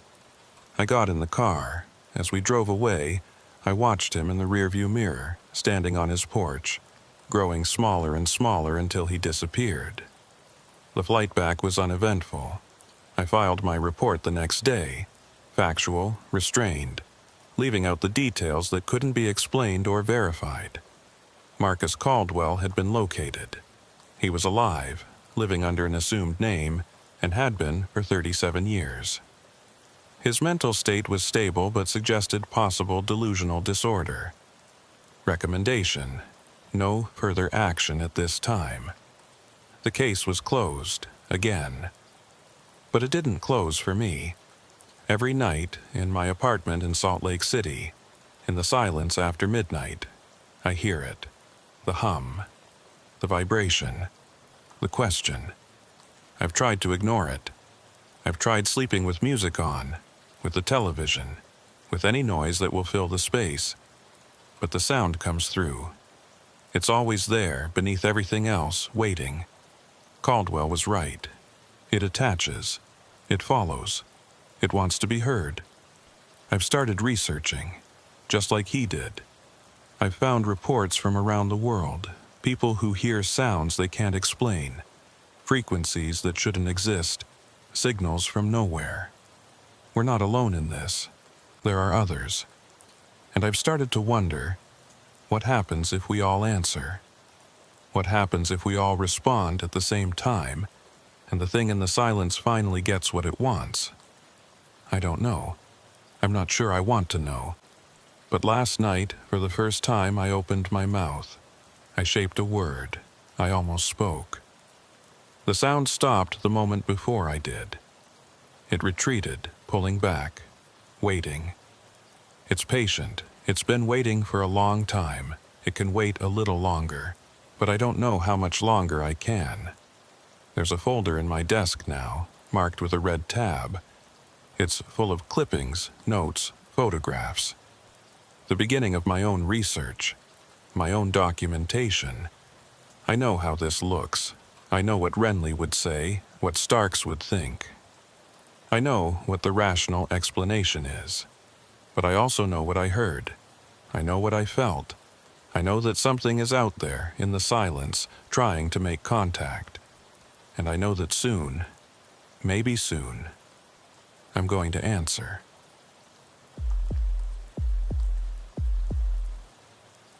Time isn't as solid as we think it is. We build our lives on it. Schedules, deadlines, anniversaries, the comforting tick of seconds into minutes, into hours. But underneath all that structure, time is fluid, slippery, unreliable. We pretend it moves in one direction, at one speed, but that's just a story we tell ourselves to keep from going mad. I learned that in the Whitmore Forest. I learned that some places don't follow the same rules as everywhere else. And I learned that some moments, once you step into them, don't let you step out.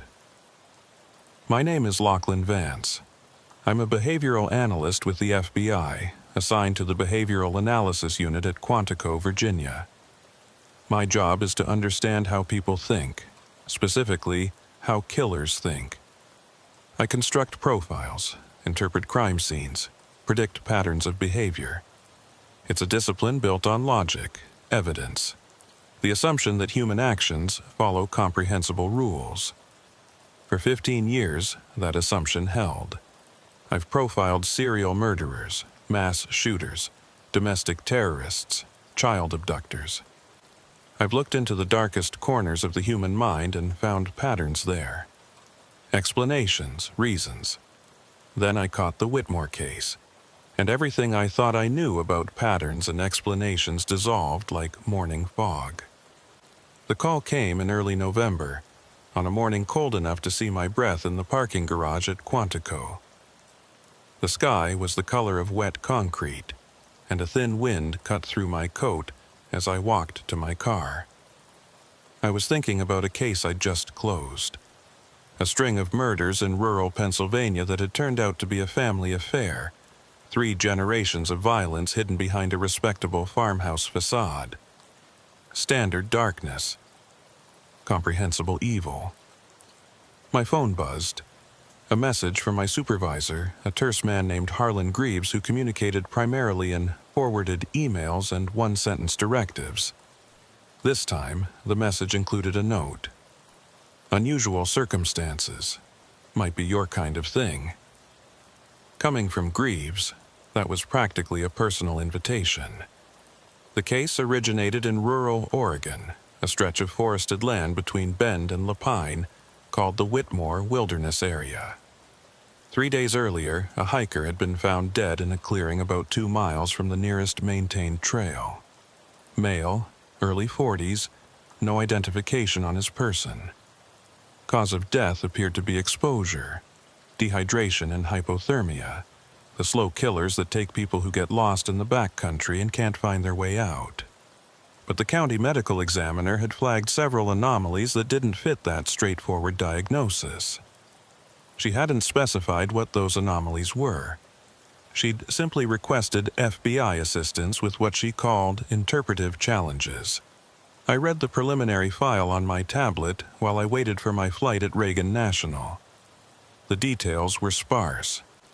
The body had been discovered by a trail runner who'd gone off-path to relieve himself. The man was lying on his back in a small clearing, arms at his sides, eyes open. No signs of struggle, no obvious injuries, no indication of how he'd gotten there or why he'd stayed. He looked peaceful, according to the initial report, like he'd just laid down and decided to stop living. But peaceful deaths don't usually prompt requests for FBI assistance. I flew into Redmond Municipal Airport in Central Oregon and picked up a rental car, a sturdy SUV with four-wheel drive, appropriate for the terrain. Then I drove south through pine forests and ancient lava fields, following Route 97 as it wound through a landscape that felt prehistoric. Oregon, in November, is stark and uncompromising. Gray skies, bare branches, the occasional dusting of snow on higher elevations, the mountains, the Cascades to the west, the high desert to the east, stood sentinel in the distance, indifferent to human concerns. I passed through Bend, a town of craft breweries and outdoor gear shops that catered to skiers and hikers. Then the landscape emptied out. Fewer buildings, fewer cars, more space between everything. The ponderosa pines grew taller and more numerous, their red bark glowing faintly in the flat afternoon light. By the time I reached Lapine, the sun was already sinking toward the tree line, and the temperature had dropped into the low 40s. La Pine was barely a town. A scattering of buildings along the highway, a few gas stations, a hardware store, a diner with a hand-painted sign. The Deschutes County Sheriff's Office was a low, functional building on the eastern edge of the settlement, surrounded by pickup trucks and patrol vehicles with mud-splattered fenders. Inside, I was greeted by a deputy who introduced himself as my liaison, a young man named Arden Kellick, recently promoted from patrol, eager to prove himself on a case that actually mattered. He had sandy hair, an earnest face, and the energetic handshake of someone who hadn't yet learned that enthusiasm doesn't solve cases. Sometimes it just makes them harder. "Agent Vance," he said, pumping my hand with a little too much vigor. "We really appreciate you coming all the way out here. This one's got everyone rattled. Walk me through it." He did. We sat in a small conference room with a whiteboard on one wall and a window overlooking the parking lot on the other. Kellick had printed out maps, crime scene photos, the preliminary autopsy notes. He'd done his homework. I appreciated that. "The victim was found here," he said, pointing to a location on the topographic map. "About 2 miles northeast of the Paulina Creek trailhead. It's not on any maintained trail. You have to bushwhack through some pretty dense forest to get there." The guy who found him, a local runner named Pete Darnell, said he'd never been to that spot before. Said he doesn't know how the victim could have gotten there either. There's no easy route in. And no easy route out. Right, so how did a guy with no gear, no pack, no water bottle end up 2 miles into the backcountry and die of exposure? It was a good question, one of many. What do we know about the victim? Not much. Male, white, early 40s. Average height, average build, no distinguishing marks. He was wearing jeans, a flannel shirt, a light jacket, not the kind of clothes you'd wear for a hike this time of year. No wallet, no phone, no ID, just a watch and a wedding ring. The watch was stopped? Kellick looked at me with surprise. "How'd you know that?" "It's in the file. The ME noted it." "Oh, right. Yeah, the watch was stopped at 3:47. We don't know if that's AM or PM. The ME thought it might be significant, but he shrugged. I made a note. Stopped watches weren't unusual in exposure cases. Batteries die, mechanisms fail in cold weather. But something about the detail nagged at me. What about the anomalies the ME flagged? I asked. The interpretive challenges. Kellick's expression shifted. He looked uncomfortable. She said she'd rather show you herself. She's at her clinic in town. I can take you there whenever you're ready. I'm ready now. The medical examiner's office was in a small clinic on the outskirts of Lapine, a converted house with a sign out front that read, Deschutes County Coroner. Inside, it smelled like disinfectant and coffee. A woman in her late 50s met us in the front room. She had silver hair pulled back in a practical knot, weathered skin, and the steady gaze of someone who'd spent decades looking at things most people couldn't stomach. Agent Vance, she said, extending her hand. I'm Dr. Marin O'Shea. Thank you for coming. Your message was intriguing.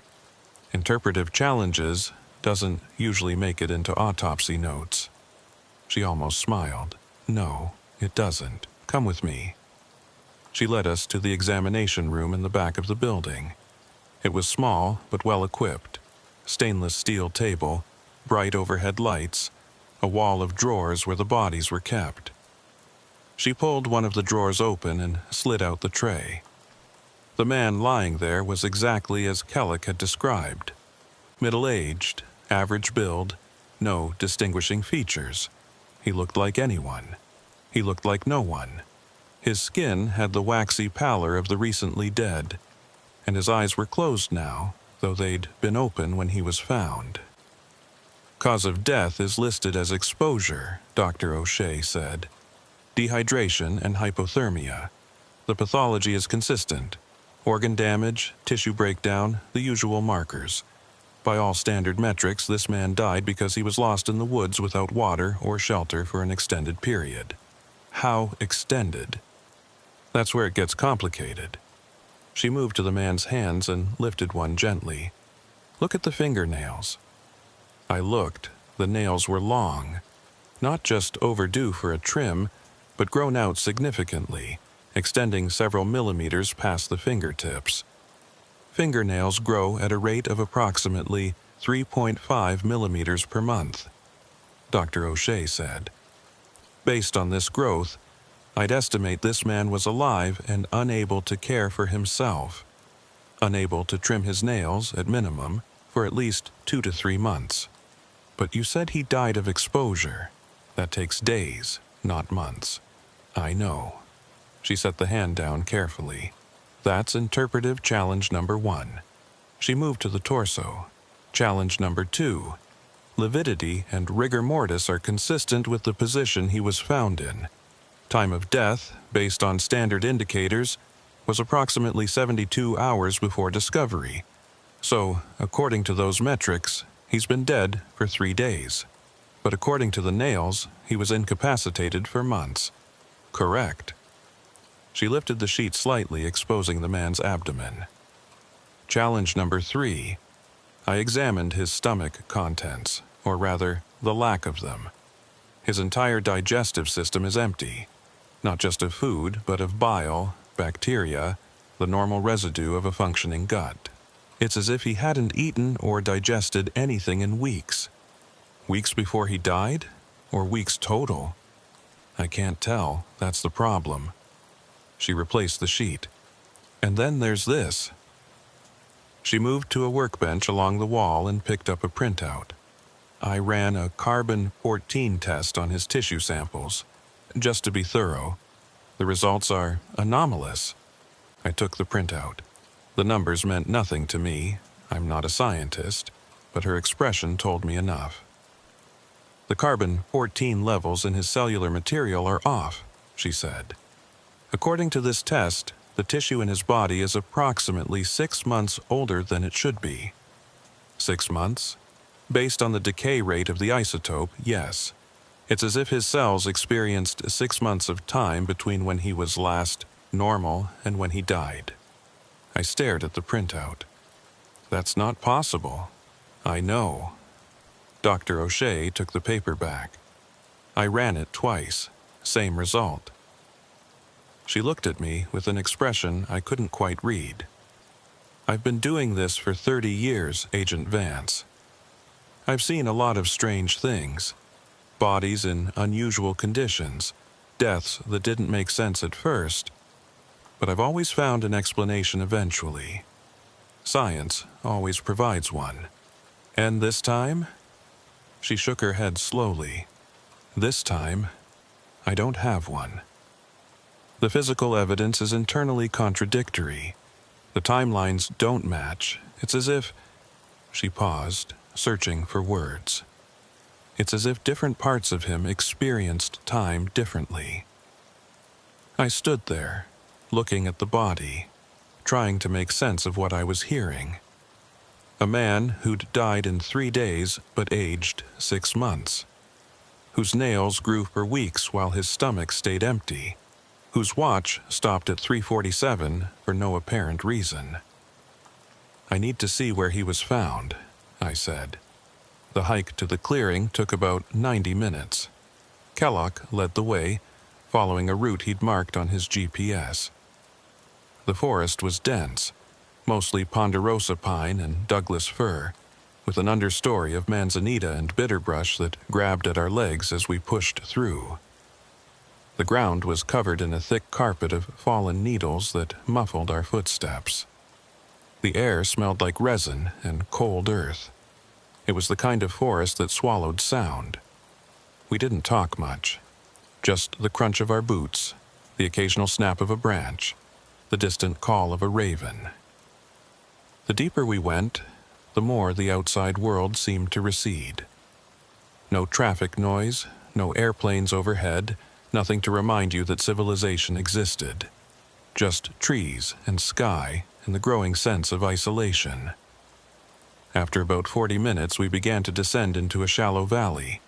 The trees grew closer together here, their branches interlacing overhead. The light dimmed, filtering through the canopy in pale, dusty shafts. Then the trees opened up, and we were there. The clearing was small, maybe 30 feet across, roughly circular, open to the sky. The trees surrounding it were old, their trunks massive, their bark furrowed with age. They stood like sentinels, watching. In the center of the clearing was a depression in the ground, shallow but distinct, shaped roughly like a human body. That's where we found him, Kellogg said. Right in the middle, lying on his back, arms at his sides, eyes open. I walked the perimeter of the clearing slowly, scanning the ground for anything out of place. Footprints, broken branches, disturbed earth. But there was nothing. The pine needles were undisturbed except for the area around the depression. No trail leading in or out. No sign of a campsite, a pack, any indication of how the man had gotten here. "You canvassed the surrounding area?" I asked. "Best we could. It's a lot of ground to cover, and the terrain is rough. But we didn't find anything. No vehicle, no gear, no secondary site. It's like he just appeared here." I crouched near the depression, studying the shape. The man had lain here for days, dying slowly, getting weaker, unable to move. What had he seen? What had he heard? What had he been thinking in those final hours? And then I noticed something. My watch had stopped. I looked at my wrist. The digital display was frozen. 3:47. I tapped the face. Nothing. I pressed the buttons on the side. Nothing. The screen didn't flicker, didn't reset. It was just frozen, stuck, as if time itself had stopped moving. "Kellogg," I said. "What time is it?" He checked his phone. 2:15. I looked at my watch again, still 3:47. "Check your watch." He looked confused, but he glanced at his wrist. He was wearing a digital Casio, the kind with the black rubber strap and the square face. His expression changed. "It stopped," he said. "What time?" 3:47. We stood there in the clearing in the silence, and I felt something I hadn't felt on a case in a long time. It wasn't fear, exactly. It was the recognition that I was out of my depth, that the rules I relied on, the logical, evidentiary rules of behavioral analysis, might not apply here. Something was wrong with this place, something fundamental. "Let's go," I said. "I've seen enough." We hiked back to the trailhead as the sun began to set, the shadows lengthening between the trees. Neither of us spoke. There was nothing to say. Our watches stayed frozen the entire way, stuck at 3:47, unresponsive to any input. When we reached the parking lot, I checked my watch again. It was working. The display showed 4:52 p.m., the correct time, updating normally. I looked at Kellick. He was staring at his wrist with the same expression. "Did that just start working again?" he asked. "Yeah. Mine too." He looked at me. What the hell was that? I didn't have an answer, but I knew it meant something. 3:47. The same time the dead man's watch had stopped. That night, in my motel room in Lapine, I spread out the case files and tried to construct a profile. It's my default mode. Take the evidence, interpret the behavior, build a picture of who did what and why. Even when the case isn't a typical violent crime, the process helps me think. But this case resisted profiling. There was no clear perpetrator, no clear motive, no clear narrative. Just a dead man in a clearing, with a body that contradicted itself. I made lists. I drew diagrams. I wrote out timelines and then crossed them out because the timelines didn't make sense.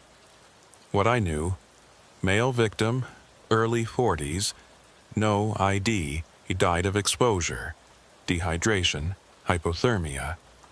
Body showed signs of prolonged incapacitation, nail growth, 2 to 3 months. Digestive system empty, weeks without food. Cellular material aged. 6 months beyond expected. Time of death, 3 days before discovery. Watch stopped at 3:47. Found in remote clearing with no trail access. My watch and Kellick's watch stopped at 3:47 in the clearing. What I didn't know: everything else. Around midnight, I gave up on the profile and started researching the location instead. The Whitmore Wilderness area was federal land, managed by the Forest Service, with limited public access. Few trails, no campgrounds, no facilities. It had been named after a local family, the Whitmores, who had owned the land before it was transferred to the government in the 1960s. I searched for any historical incidents in the area. Disappearances, accidents, anything unusual. The results were sparse. A few lost hikers over the decades, most of them found.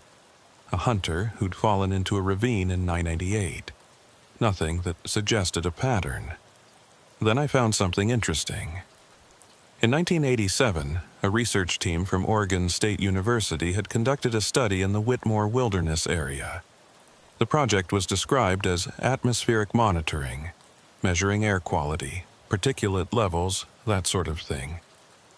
The study had lasted 6 months, then ended abruptly. No final report was filed. The funding was terminated without explanation. I made a note.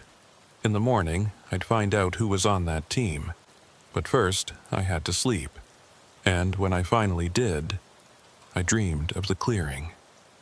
I dreamed I was standing at the edge, looking in, and the trees were leaning toward me, reaching, their branches like fingers. And in the center of the clearing, in the depression where the dead man had lain, something was moving. Something was waking up. I opened my eyes at 3:47 a.m. The room was silent. The clock on the nightstand glowed red in the darkness. I lay there for a long time, staring at the ceiling, listening to nothing. Then I got up and started working again. The next morning, I asked Kellick to pull records on the 1987 research project.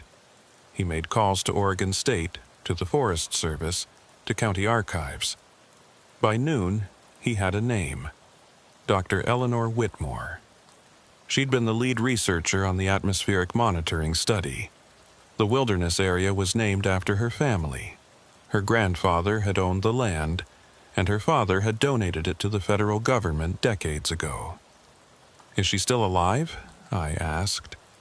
"Records show she's in a care facility in Bend, Pinewood Assisted Living. She's 87 years old. Can we see her?" Kellick made the call.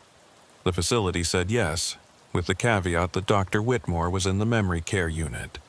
She had dementia, they told us.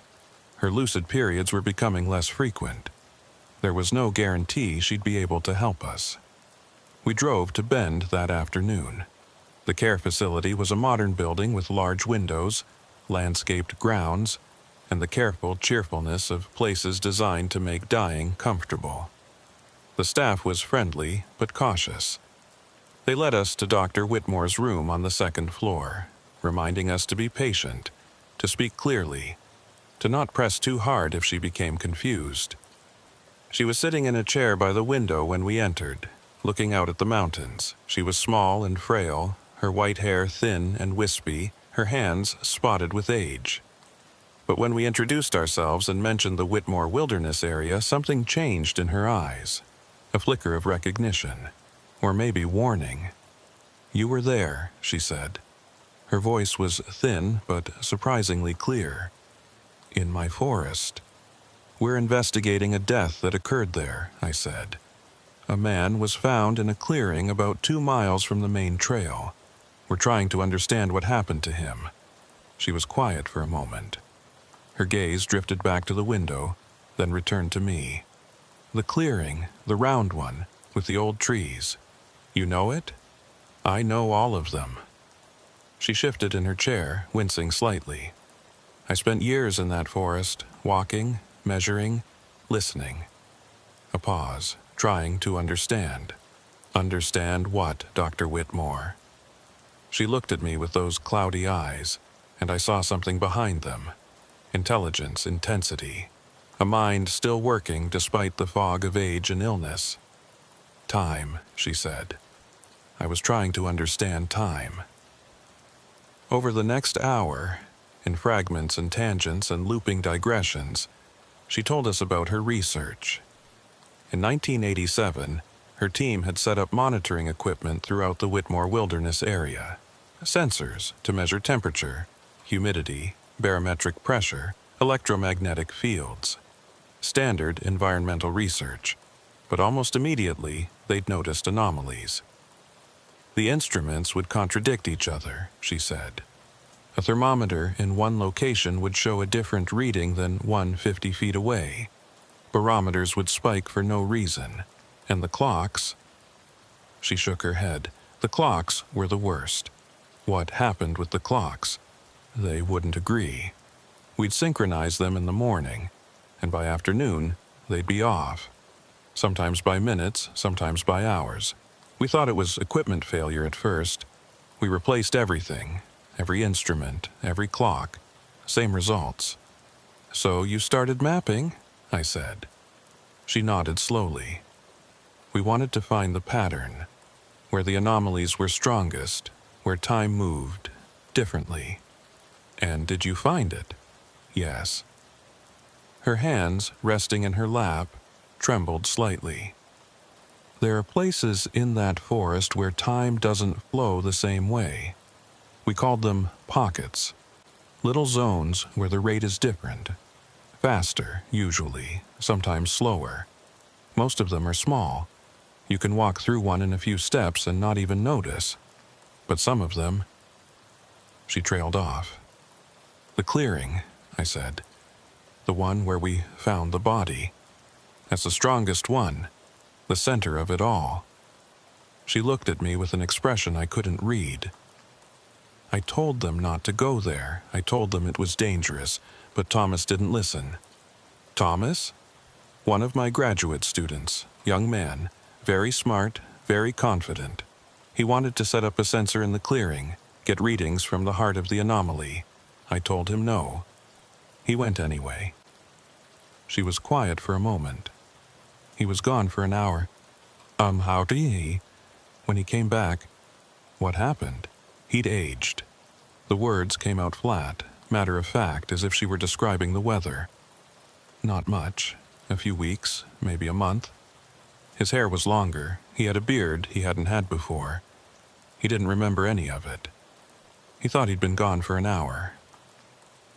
I sat back in my chair. I looked at Kellick. His face was pale. "What did you do?" I asked.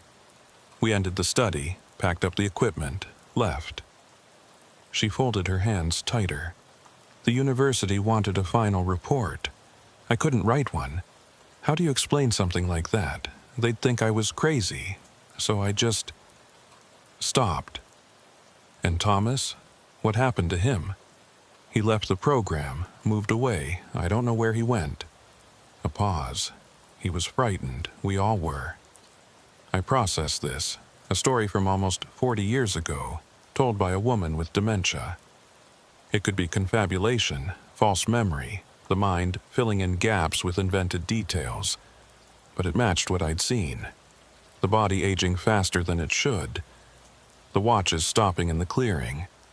The sense, impossible to articulate but impossible to ignore, that something was fundamentally wrong with time in that place. "Dr. Whitmore," I said carefully. "The man we found in the clearing, is it possible he got caught in one of these pockets? That he experienced months of time while only days passed outside?" She looked at me for a long moment. When she spoke, her voice was barely above a whisper. "It's not just possible, it's certain." She leaned forward slightly. "That clearing is the heart of it, the strongest pocket in the forest. If he was there, he felt every second of those months. Every hour of hunger and thirst and cold, alone, unable to leave, unable to escape. Why couldn't he leave? Because time was moving too fast. Every step he took toward the edge, the forest around him had already changed. The landmarks shifted. The path he came in on didn't exist anymore. He was trapped in his own moment, watching the world move without him. I thought about that. A man walking in circles, trying to escape, while his body aged and his strength faded. Dying of exposure in 3 days that felt like 6 months. "Is there any way to close these pockets?" I asked. "To stop it from happening again?" Dr. Whitmore shook her head slowly. "I don't even know what causes them. Something about that place. The geology, the magnetism, the shape of the land itself. It's been there longer than we have, longer than anyone." She looked back out the window. "It'll be there after we're gone." We thanked her and stood to leave. At the door, she called out, "Agent Vance?" I turned. "Be careful," she said. That forest knows when someone is listening, and once it knows, it doesn't let go. I didn't know what to say to that, so I just nodded and left. In the car, driving back to Lapine, Kellick was quiet for a long time. Finally, he said, "You believe her?" "I don't know what I believe. But I believe something happened to that man that standard forensics can't explain." "So, what do we do?" I thought about the clearing, the stopped watches, the feeling of wrongness. "We go back," I said, "and we figure out what we're dealing with." Back at the motel, I took a long, hot shower, trying to shake the chill that had settled into my bones. But the cold wouldn't leave. It wasn't physical, it was something else. A wrongness that had gotten inside me and wouldn't let go. I thought about calling Greaves, telling him what we'd seen. But what would I say? My watch stopped in the forest? There's something wrong with time out there? He'd think I'd lost my mind. Maybe I had. I ordered food from the diner across the street. A burger, fries, coffee. But when it arrived, I couldn't eat. I just sat at the table, staring at the plate, thinking about the clearing. About Gerald Sutton. About all the questions I couldn't answer. Who was he? How had he ended up there? Had he walked in by accident, or had something drawn him in? And the biggest question of all, why had his watch stopped at 3:47? Why had mine? Why that specific moment? There had to be a reason. There's always a reason. That's what my training told me. Human behavior follows patterns. Events have causes. Even the strangest things can be explained if you look hard enough. But what if that wasn't true? What if some things existed outside the realm of explanation? What if some patterns didn't lead anywhere? That night, I sat in my motel room and tried to construct a theory. Not a psychological profile. This wasn't a behavioral case. Not in any traditional sense. It was something else. A phenomenon, an anomaly, something that existed outside the framework I'd spent my career building. I made a new list. What I knew, time moves differently in certain locations within the Whitmore Wilderness area. These pockets can cause accelerated aging in biological organisms. Electronic devices malfunction within pockets. Specifically, they stop at 3:47. The victim was trapped in the central pocket, the clearing, and died of exposure. The phenomenon has existed for at least 40 years, possibly longer. What I didn't know, what causes the pockets? Why 3:47 specifically?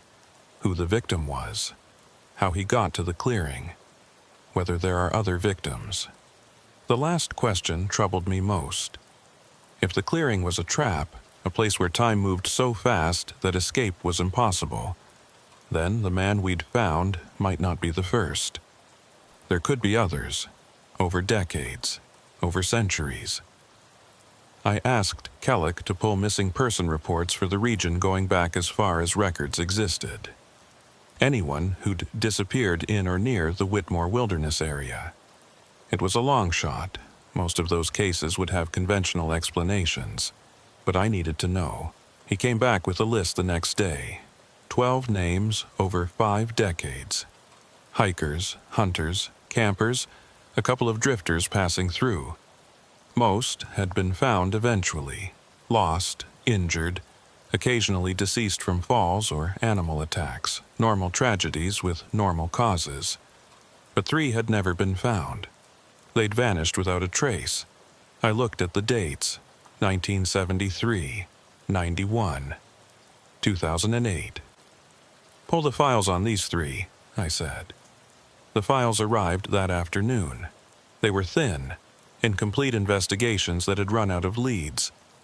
But there was enough information to see a pattern. All 3 victims had been alone. All 3 had last been seen near the Whitmore Wilderness area. All 3 had disappeared in late autumn, when the days were short and the nights were cold. And in the 1991 file, a man named Gerald Sutton, age 38, last seen hiking near Paulina Lake. There was a note from the search team leader. During the search, his team had experienced unexplained equipment malfunctions in a clearing approximately 2 miles northeast of the main trail. Compasses spun erratically. Radios produced nothing but static. Watches stopped. At 3:47, I read the note 3 times. Then I closed the file and looked at Kellick. I need to see the body again, I said. We drove to Dr. O'Shea's clinic. She was waiting for us, as if she'd known we were coming. You found something, she said. Maybe? Can I see his personal effects? She led me to the storage room where the evidence was kept. The victim's belongings were in a clear plastic bag: clothes, shoes, watch, ring. Standard items, unremarkable. I took out the watch. It was a simple analog model, inexpensive, the kind you'd buy at a drugstore. The crystal was scratched but intact. The hands were frozen at 3:47. I turned it over, and there, on the back, engraved in small, neat letters, G.S. Gerald Sutton, the man who'd disappeared in 991. He's been in that clearing for over 30 years, I said quietly. Experiencing accelerated time. He died 3 days ago, but for him, I did the math. Decades. He's been dying for decades. Dr. O'Shea stared at me. That's impossible. I know. I put the watch back in the bag. But it happened. I drove back to Lapine and pulled the Gerald Sutton file. I compared the photo from 91, a smiling man with brown hair and an open face, to the body in the clinic. The features matched, aged and weathered, but unmistakable. Gerald Sutton. Missing since November 1991. 33 years in a temporal pocket, experiencing accelerated time. Dying slowly, alone, unable to escape. And now, finally, found. I called Kellick and told him what I'd discovered. So the clearing has been there the whole time, he said. Trapping people, aging them, killing them. Yes. And there's nothing we can do to stop it? I thought about the question. I thought about Dr. Whitmore, 87 years old, still haunted by what she'd seen. I thought about her student Thomas, who'd walked into the clearing for an hour and come out a month older. We can warn people, I said. Close the area, mark it as hazardous. Make sure no one else wanders in by accident. But we can't close the pockets themselves. We can't fix it. No, I said, we can't fix it. That night, I started writing my report. I wrote down everything.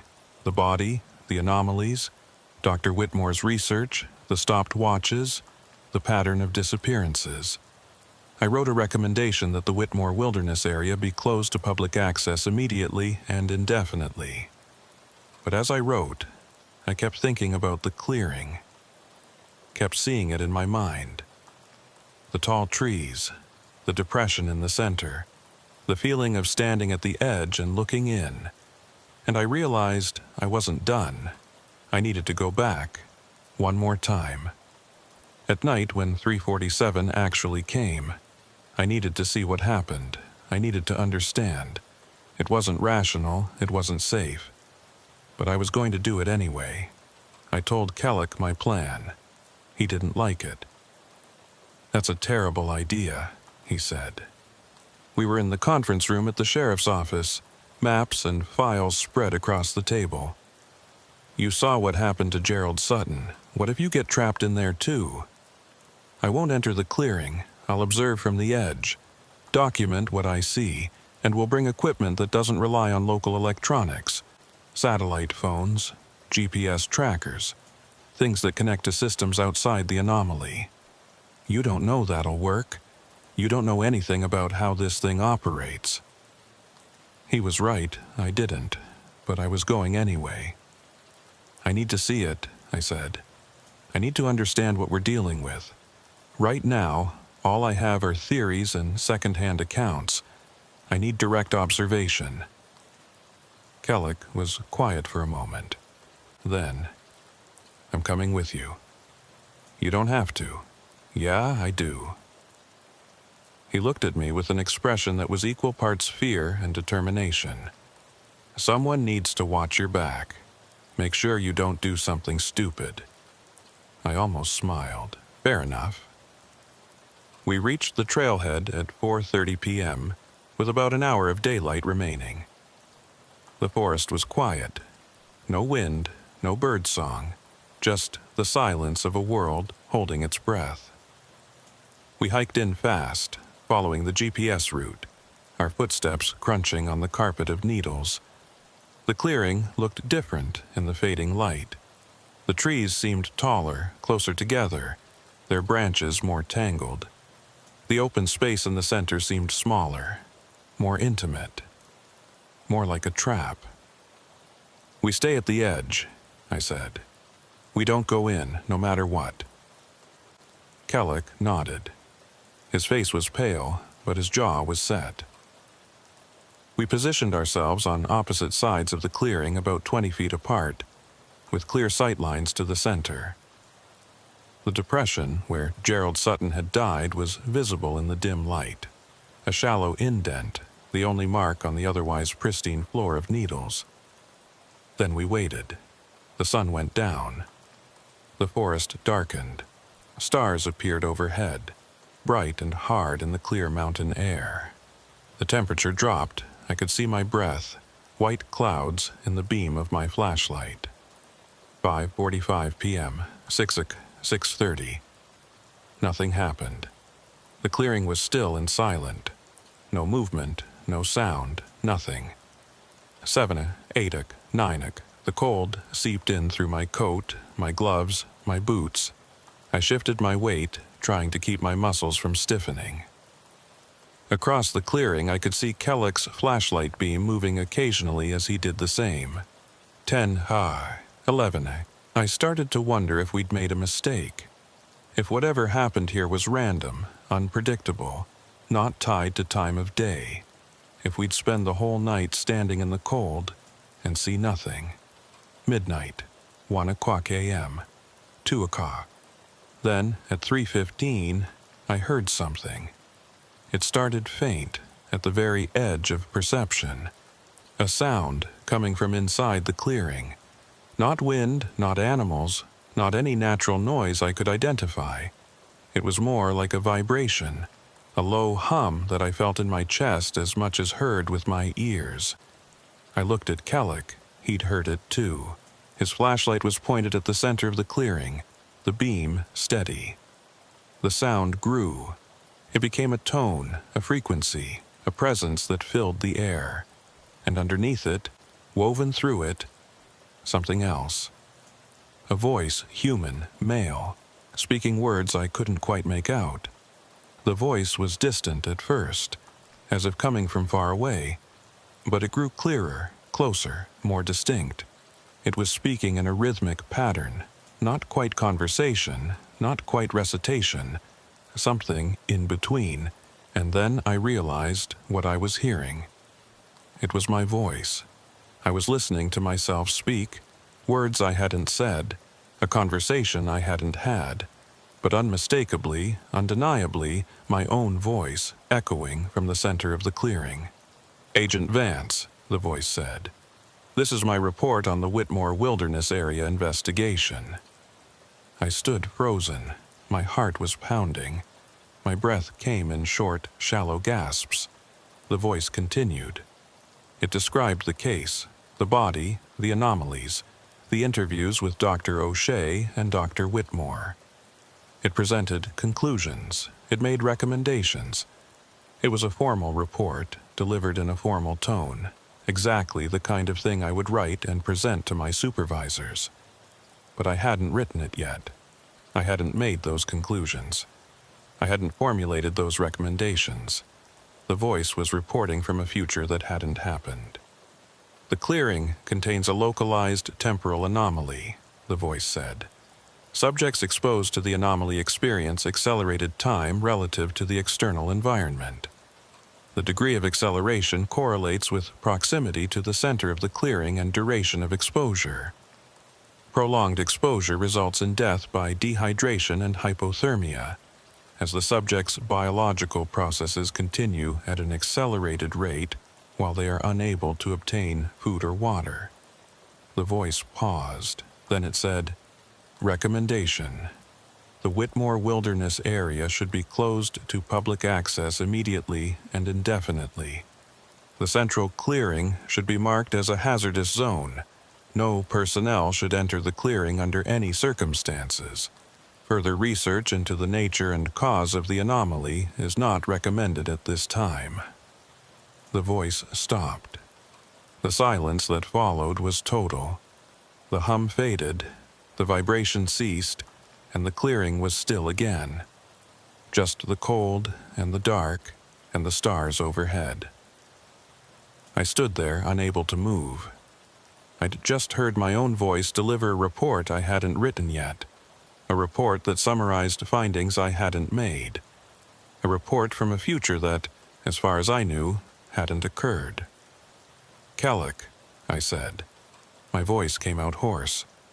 "I heard it." He sounded shaken. "That was you. That was your voice." "I know. But you didn't. You haven't. I know." We stood at the edge of the clearing, in the darkness, and I felt something fundamental shift inside me. Not my beliefs. Beliefs can change, can adapt to new evidence. This was deeper than that. This was my understanding of how reality worked, of what was possible. Because if the clearing could project future events backward, if it could capture something I would say and play it before I said it, then the rules I'd built my life on were wrong. Cause didn't precede effect. The future wasn't unwritten. Time wasn't a river flowing in one direction. Time was something else entirely. And I was standing at the edge of it. I checked my watch. The display was frozen. 3:47. "We need to go," I said. We hiked out in the dark, not speaking, not stopping. The forest seemed different now, more alive, more aware. I kept feeling like something was watching us, like the trees had eyes. We hiked out in the dark, not speaking, not stopping. The forest seemed different now, more alive, more aware. I kept feeling like something was watching us from between the trees, like every shadow had eyes. The trail seemed longer than before, the distances stretched. I checked my GPS every few minutes, watching our progress, making sure we were going the right way. But even with the technology confirming our route, I couldn't shake the feeling that we were lost, that we'd taken a wrong turn somewhere and were now wandering in circles. Kellic must have felt it too. At one point he stopped and looked around, his flashlight beam sweeping through the darkness. "This doesn't look right," he said. "We're on the trail. GPS confirms it." "I know, but it doesn't." He trailed off. I knew what he meant. The forest felt wrong. The trees seemed too close, the darkness too thick, the silence too absolute. We were on the right path, but the path itself had changed. We kept walking, one foot in front of the other, eyes forward. Don't look back. When we finally emerged at the trailhead, I let out a breath I hadn't realized I'd been holding. The parking lot was empty except for our car. The road was dark and quiet, but it felt like civilization. It felt like safety. When we reached the parking lot, our watches started working again. I didn't sleep that night. I sat at the table in my motel room and wrote down everything I could remember from the voice in the clearing. Every word, every phrase, every conclusion and recommendation. It was my voice. It was my report. It was accurate, as far as I could tell, to what I had observed and what I was thinking. But I hadn't written it yet. I stared at my notes. If the clearing could project the future backward, then what I'd heard was a prediction, a glimpse of what would happen, which meant the case would end.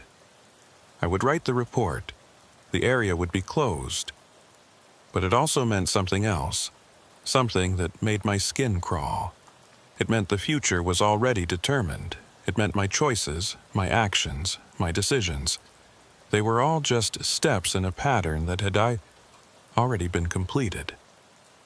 It meant that whatever I did, I would end up in the same place, saying the same words, reaching the same conclusions.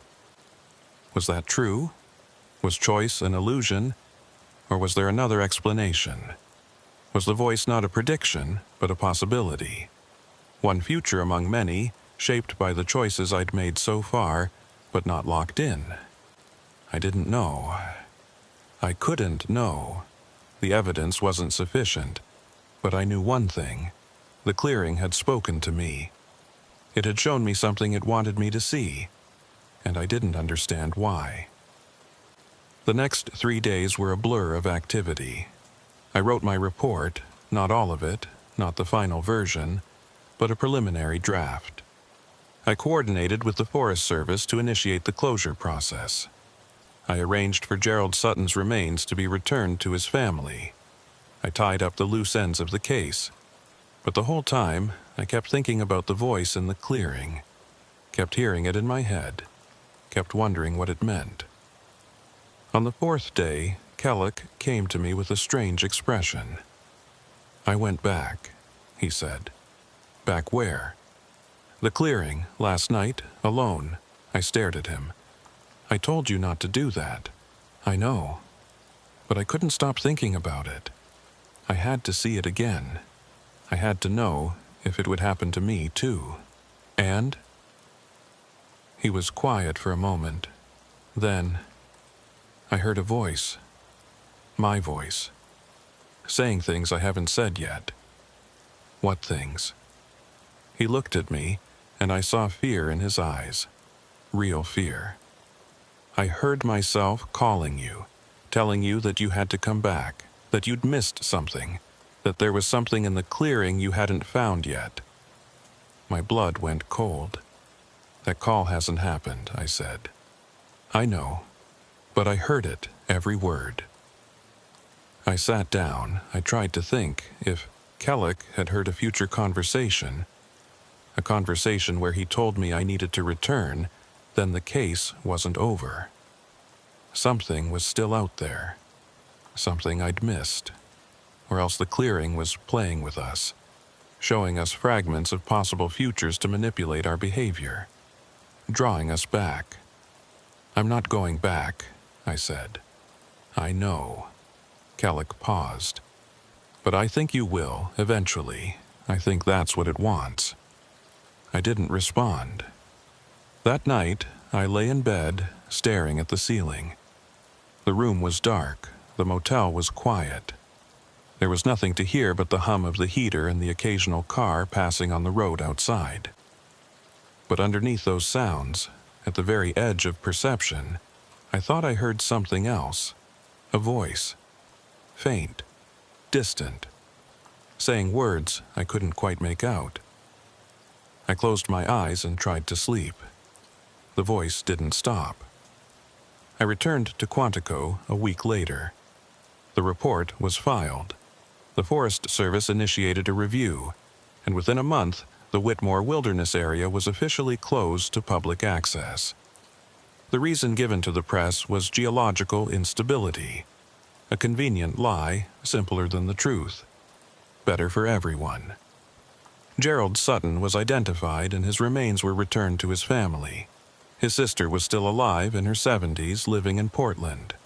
She'd spent 33 years wondering what had happened to her brother. Now she knew. Or at least she knew as much as we could tell her. The case was closed. I moved on to other assignments, other profiles, other patterns of violence and madness. The work continued as it always did. But I was different. Something had shifted in me that night in the clearing when I'd heard my own voice speaking from a future I hadn't reached yet. I couldn't stop thinking about it. Couldn't stop wondering what it meant. And I couldn't stop hearing things. It started small. A sense of déjà vu during meetings, as if I'd had the conversation before.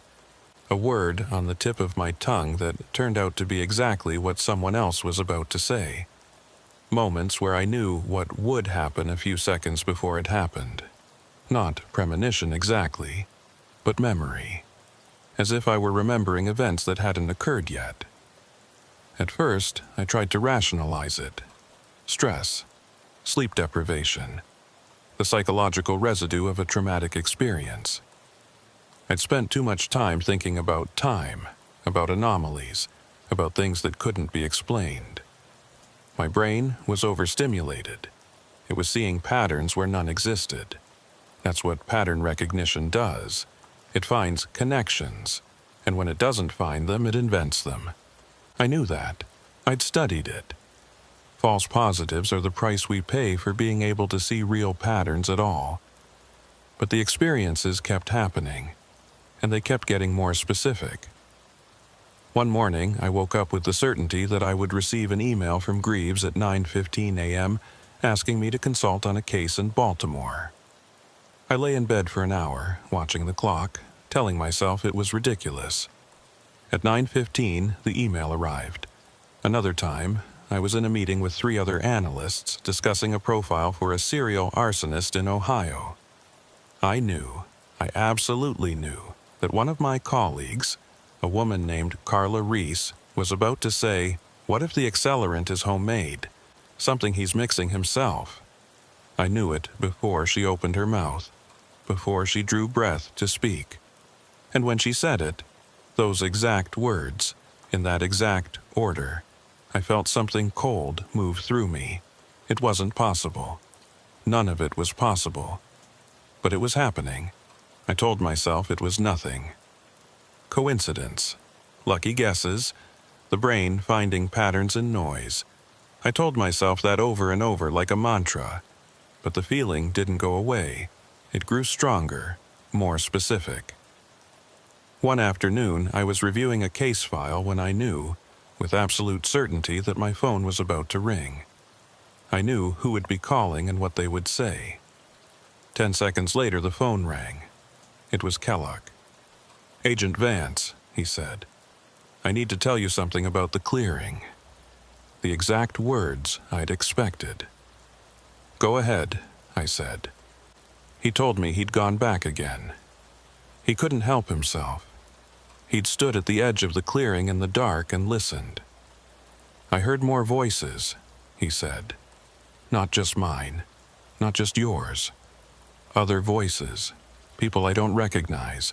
They were all talking about the clearing, all saying they had to go back, that they'd missed something, that there was something there they needed to find." How many voices? I don't know, a dozen, maybe more, overlapping like a crowd. He paused. "I think they're all the people who've ever gone there. Everyone who's ever heard the clearing speak. It records them, keeps them, plays them back."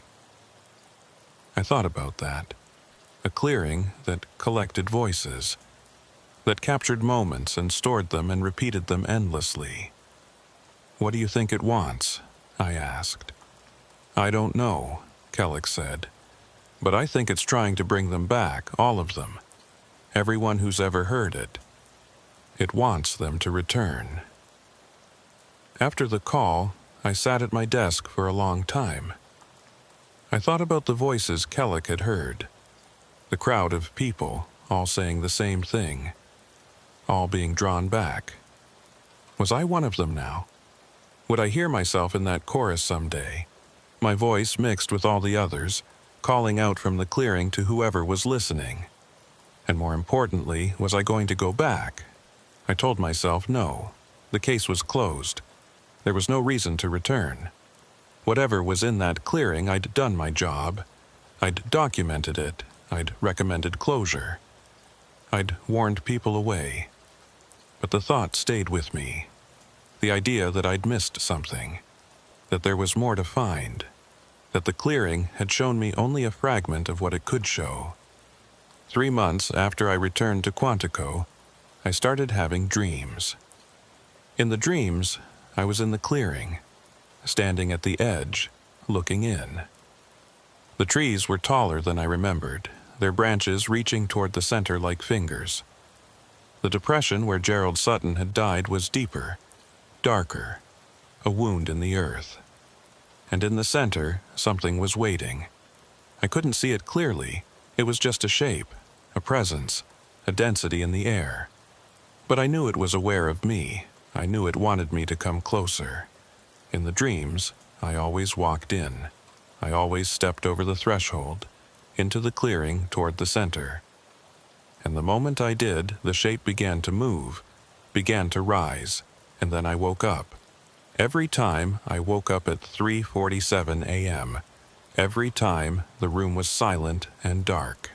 And every time, at the very edge of hearing, I could sense a sound, a hum, a vibration, a voice that wasn't quite there. I started sleeping poorly. I lost weight. I had trouble concentrating at work. My supervisor asked if everything was okay. I told him yes, I was lying, because the dreams were getting worse, and the feeling, the certainty, that I needed to go back was getting stronger. One night, lying in bed, unable to sleep, I made a decision. I was going to return to the clearing. One last time. I was going to step inside. I was going to see what was waiting for me. It was insane. It was suicidal. I knew that. But I also knew that if I didn't go, I'd spend the rest of my life wondering. The clearing had its hooks in me. The only way out was through. I requested leave. I flew to Oregon. I rented a car and drove to Lapine. I didn't tell anyone where I was going. I didn't tell Kellick. I reached the trailhead at sunset. The forest was quiet, the air cold. I hiked in, following the route I'd memorized, watching the shadows lengthen between the trees. When I reached the clearing, it was almost dark. The trees stood around the edge like sentinels, their branches motionless. The depression in the center was a black shape against the gray carpet of needles. I stood at the edge. I looked in. The sound began. It was louder than before, more insistent. A hum that built and built, filling the air, filling my head, and underneath it, voices. Many voices, overlapping, speaking all at once. I heard my own voice. I heard Kellick's voice. I heard voices I didn't recognize. Men and women, young and old, all saying the same thing. You came back. I knew you would. You have to see. You have to understand. Step in. Step in. Step in. I stood at the edge of the clearing, and I felt the pull. The weight of it, the gravity. Everything was drawing me toward the center. Every voice, every moment, every choice I'd made in my life, all of it leading here. I took a step, and then I stopped, because I remembered something. Something Kellock had said, something Dr. Whitmore had said, something the voice in the clearing had said. Once it knows you're listening, it doesn't let go. The clearing wanted me to enter. It was pulling me in, using the voices, using my own voice to draw me over the threshold. And if I went, I would be trapped. Like Gerald Sutton, like all the others. The voices were a lure, a trap, and I had almost fallen for it. I took a step back. The sound grew louder. The voices grew more urgent, more desperate. They called my name. They told me I was making a mistake. They told me I would regret it for the rest of my life. But I kept stepping back. 1 step, 2, 3, until I was at the tree line, at the edge of the clearing's influence.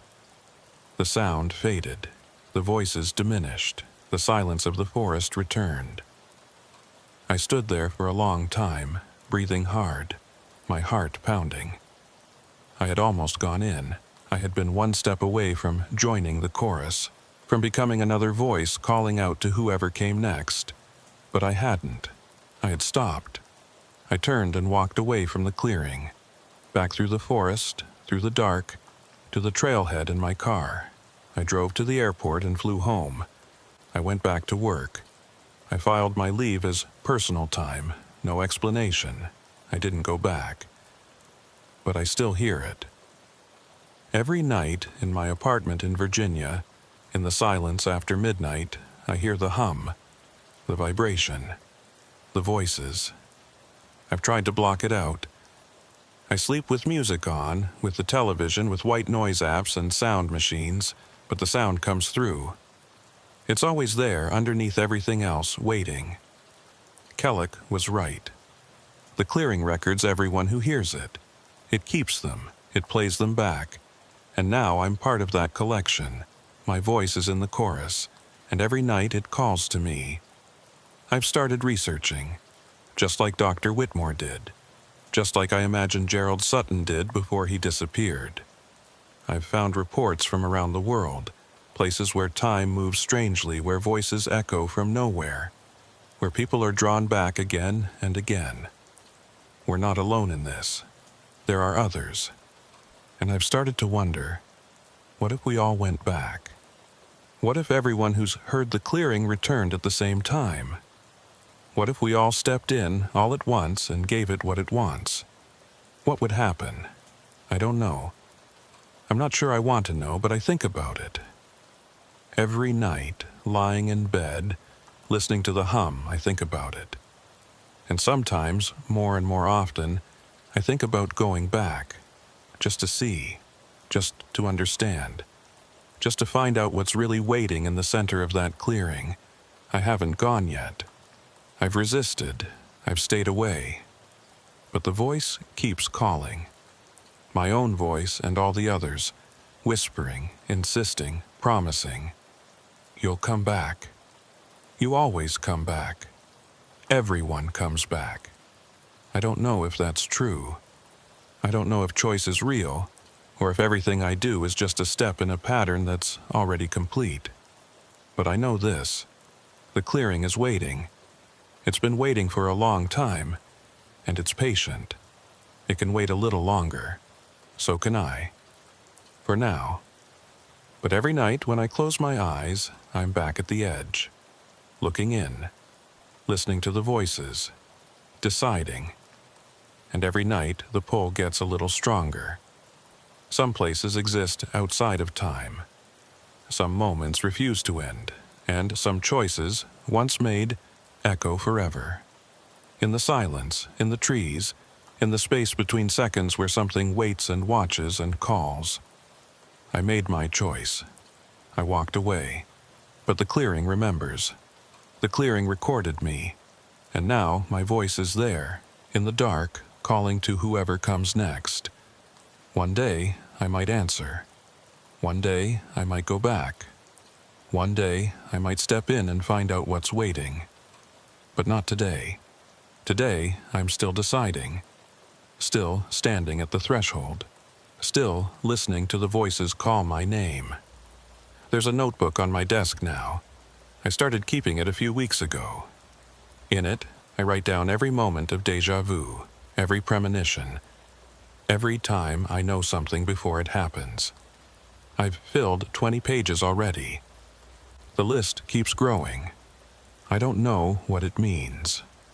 I don't know if I'm developing some kind of ability, or if I'm losing my mind, or if the clearing did something to me that can't be undone. Maybe all three. Maybe none. But I know this. Something changed in that forest. Something fundamental. And I don't think I can change it back. Sometimes, late at night, I take out the notebook and read through the entries. All those moments when the future leaked through. All those times when I remembered things that hadn't happened yet. And I wonder, is this what Dr. Whitmore's student felt? Is this what Gerald Sutton experienced all those years in the clearing? Did they learn to see time differently too? Did they hear the voices? Did the voices ever stop? I don't know. I'll probably never know. But I know that the clearing is still out there, still waiting, still recording. And I know that someday, maybe soon, maybe years from now, I'm going to go back. Because that's what it wants, and maybe, in the end, that's what I want too. Maybe I've always wanted it. Maybe I was meant to find that clearing all along. That's enough, for now.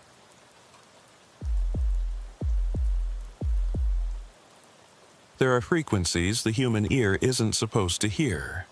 Sounds that exist below the threshold of perception. Vibrations that move through walls and floors and bodies without ever registering as noise. We live surrounded by them.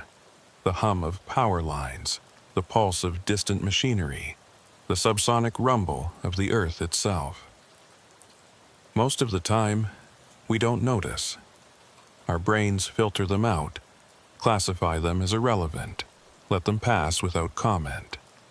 But sometimes the filter breaks. Sometimes we hear things we shouldn't, and once you start hearing them, you can't stop. My name is Corbin Wraith. I'm a special agent with the FBI, currently assigned to the Dallas field office. I've been with the Bureau for 11 years, working primarily domestic terrorism and hate crimes. It's grim work, pipe bombs in mailboxes, swastikas painted on synagogues, manifestos full of rage and broken grammar. The worst of American anger, concentrated and weaponized. You see enough of it, you start to think you understand how darkness works, how it spreads, how it infects. Then I caught the Dunmore case, and I realized I didn't understand anything. The call came in late March on one of those Texas afternoons when the sky is white with heat and the air feels like it's pressing down on you. I was at my desk in the field office reviewing surveillance reports on a militia group operating out of Waco. My supervisor, a career agent named Vaughn Castellano, appeared in my doorway with a folder in his hand and an expression I'd learned to recognize. It meant something complicated had landed on his desk, and he was about to make it my problem. "Wraith, you busy?" "Always. What have you got?" He dropped the folder on my desk. "Missing persons case out of Dunmore, small town, maybe 500 people, way out in West Texas. 3 residents have disappeared in the last 6 weeks. No bodies, no ransom demands, no evidence of foul play. Local sheriff is out of his depth. He requested federal assistance." I opened the folder. Inside were 3 missing persons reports, each with a photo and a brief summary. A woman in her 60s, a man in his 30s, a teenage girl. No apparent connection between them. Different ages, different backgrounds, different parts of town. The only thing they had in common was that they'd vanished. "Why us?" I asked. "This sounds like a state police matter." It was, until the sheriff mentioned something that caught the attention of our SAC. Castellano leaned against the doorframe. All 3 of them were complaining about the same thing before they disappeared. They were hearing sounds no one else could hear. I looked up at him. "Auditory hallucinations are a symptom of about a dozen different conditions," I said. "Schizophrenia, brain tumors, drug use, I know. But the sheriff says they were all mentally healthy. No history of illness, no medications, no substance abuse. And they all described the same sound, a tone, a frequency. Something they heard at night when everything else was quiet. The same sound? That's a hell of a coincidence." That's what the SAC thought. He wants you to check it out.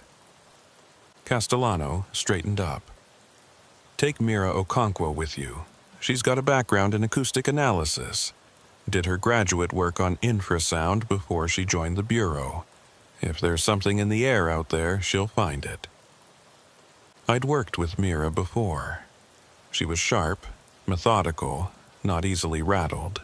If this case turned out to be something real, something beyond a shared delusion or a contaminated water supply, I'd want her expertise. I packed a bag and met Mira at the airport. She was already there when I arrived, sitting in the terminal with a laptop open on her knees, scrolling through something I couldn't see. "Wraith," she said without looking up, "you read the file?" "On the way over. What do you think?" "I think 3 people in a town of 500 all hearing the same unexplained sound is statistically improbable." She closed the laptop. "I also think there's probably a mundane explanation. Industrial equipment, geological activity, something environmental. People underestimate how far sound can travel, especially at low frequencies. But," she looked at me, "but I've seen cases where the mundane explanation didn't fit, where the sound was real, but the source was never found. It happens more often than you'd think." We flew into Midland and rented an SUV for the drive to Dunmore.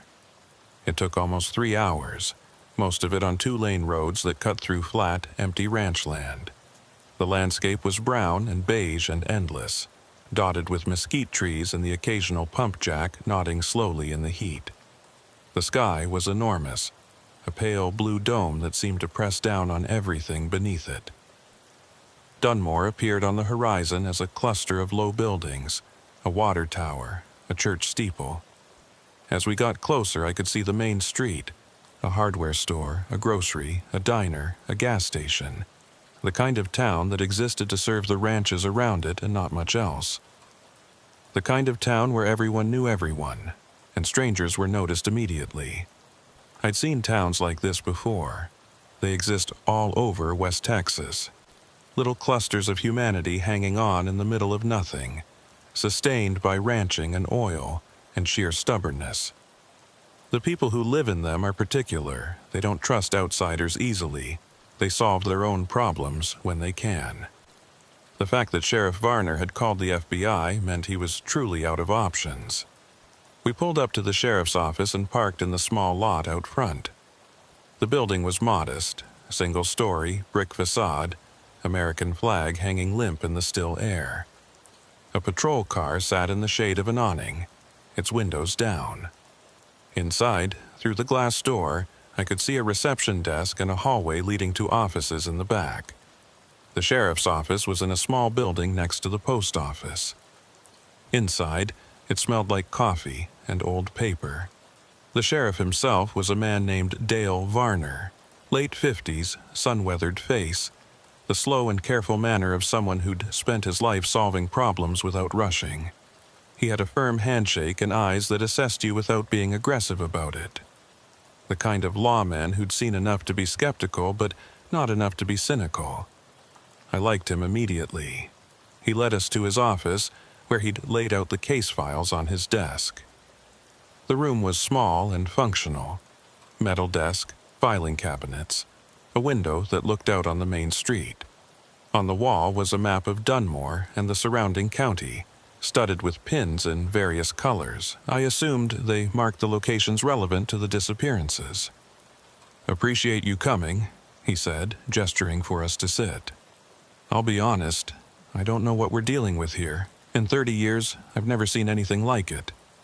"Tell us about the disappearances," I said. "Start from the beginning." He did. The first to vanish was Eleanor Marsh, age 63, a retired schoolteacher who lived alone on the edge of town. She'd been seen at the grocery store on a Tuesday afternoon, buying milk and bread. By Thursday, her neighbor noticed her mail was piling up. When the neighbor went to check, the house was empty. No sign of Eleanor, no note, no indication of where she'd gone. Her car was still in the driveway. Her purse was on the kitchen counter. "Did she have any family?" Mira asked. "A son in Lubbock. He hadn't heard from her. Said she seemed fine the last time they talked. No mention of travel, no plans to go anywhere." "And she was hearing sounds?" Varner nodded. Her neighbor mentioned it. Said Eleanor had been complaining for about 2 weeks before she disappeared. A humming noise, she called it. Something she heard at night when she was trying to sleep. The neighbor thought it might be tinnitus, told her to see a doctor. Eleanor said it wasn't in her ears, it was in the walls. The second disappearance was Kyle Rennert, age 34, a ranch hand who worked at one of the properties outside town. He'd been reliable for years, never missed a shift, never caused problems. Then, 3 weeks after Eleanor Marsh vanished, he didn't show up for work. His boss drove out to his trailer and found it empty. Kyle's truck was there, his phone was on the table, but Kyle was gone. "Same thing with the sounds?" I asked. "Same thing. His boss said Kyle had mentioned it a few times. Said he kept hearing a tone in his trailer at night. Thought it was electrical interference. Maybe something wrong with the wiring. He'd gone around unplugging things, turning off breakers, but he still heard it. Said it was driving him crazy." The third was the one that worried Varner most. Iris Calloway, age 16, a junior at the regional high school. She'd gone to bed on a Friday night and was gone by Saturday morning. Her window was open, but there was no sign of forced entry. Her parents were devastated, and certain that their daughter hadn't run away. "She was a good kid," Varner said. "Straight A's on the volleyball team, never in any trouble. Her parents said she'd been having trouble sleeping for about a week before she disappeared, complaining about a sound in her room. A frequency, she called it. like something was broadcasting. 3 people, 3 disappearances, and all of them hearing the same thing.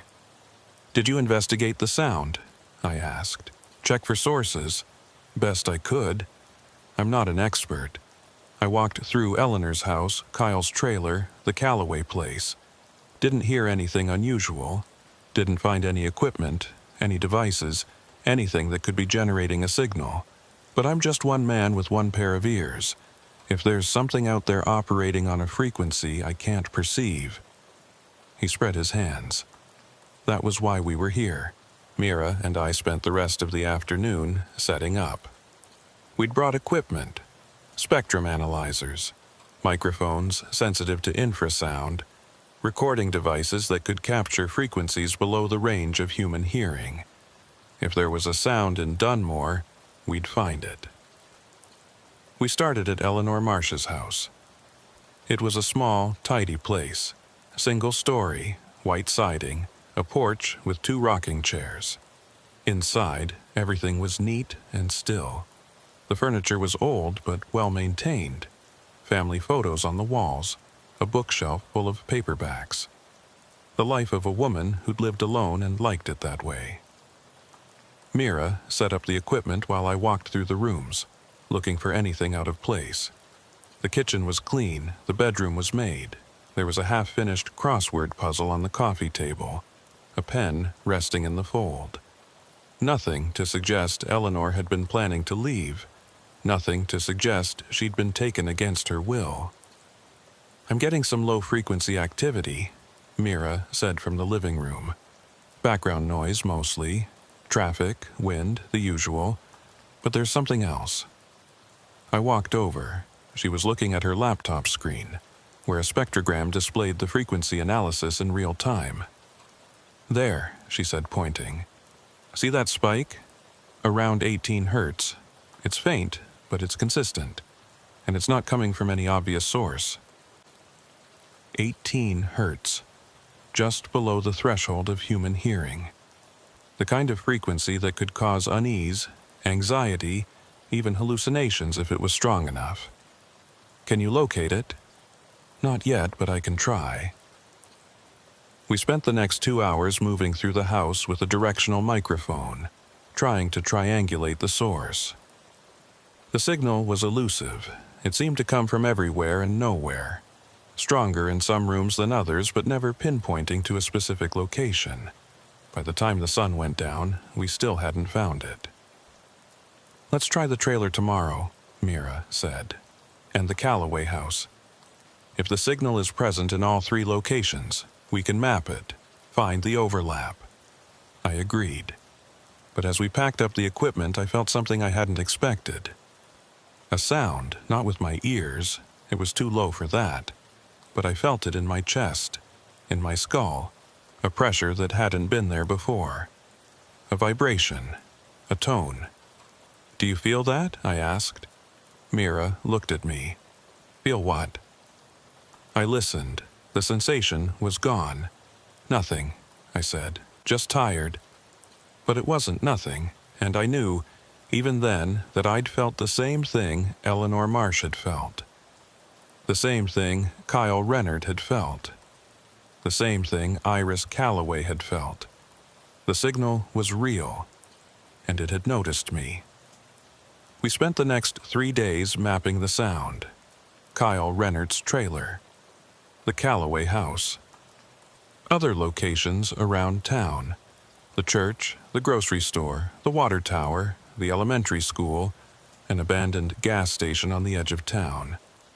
Everywhere we went, Mira's equipment picked up the same thing.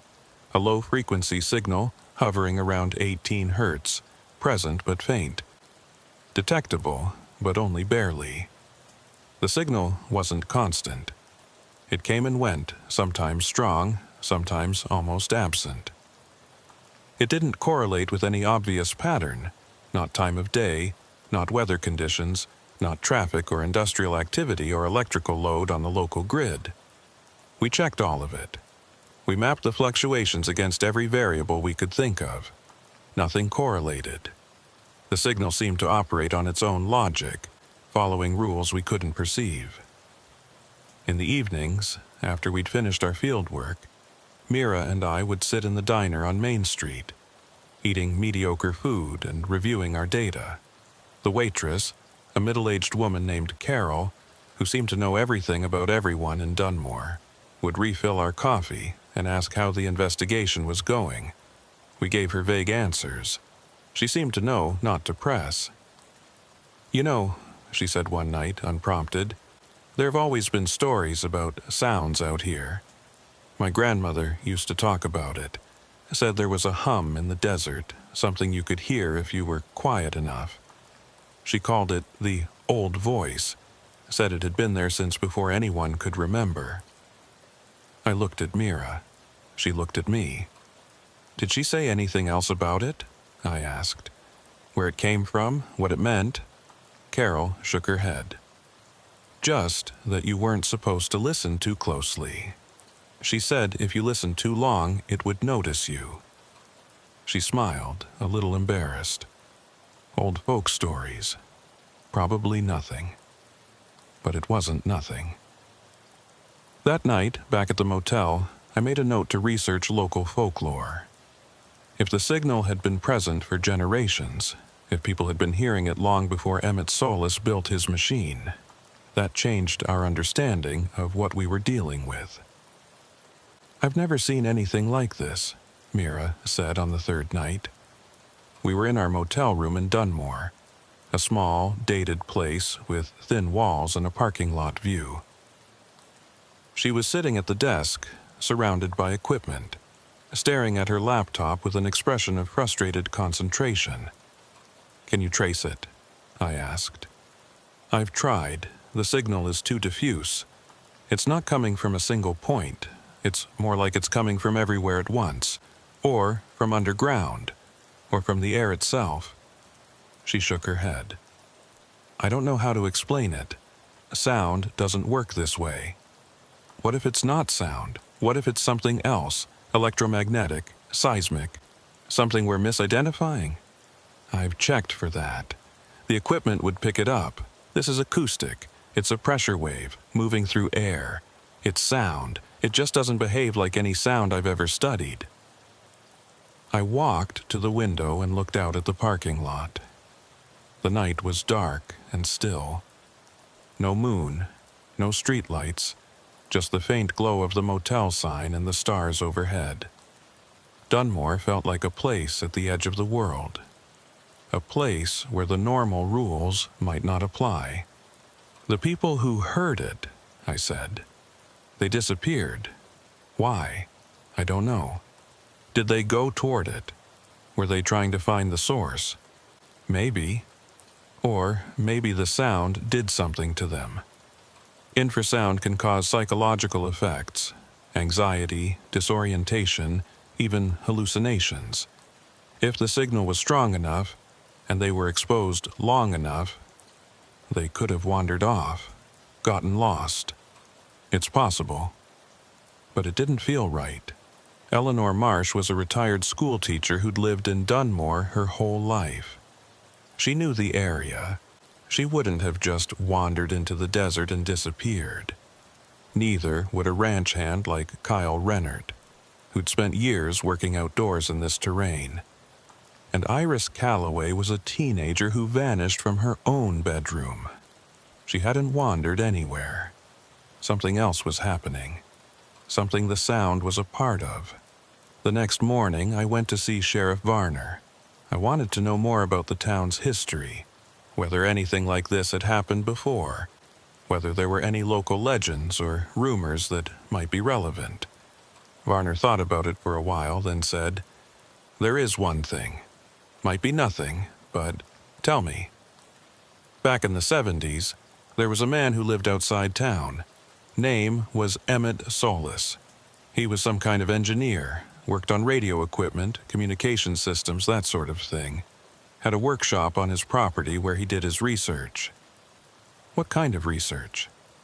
Nobody knew exactly. He kept to himself. But people said he was trying to build something. A transmitter, something that could send signals over long distances without using traditional radio waves. Varner shrugged. Most folks thought he was a crackpot. But then, in '79, he disappeared, just like the others. Gone without a trace. Did anyone investigate? Sure. County sheriff at the time went out to Solis's property, looked around. Found his workshop empty. Equipment still there, notes still on the desk, but no sign of Emmett. They searched for weeks. Never found him. What happened to the property? It's still there. Nobody's touched it since. It's on county land now. Ownership reverted after Emmett was declared dead. Every few years, someone talks about tearing it down, but nothing ever comes of it. I want to see it. Varner looked at me for a long moment. I figured you would. We drove out to the Solis property that afternoon. Me, Mira, and Varner. It was about 10 miles outside town, down a dirt road that cut through empty rangeland. The landscape out here was even more desolate than around Dunmore.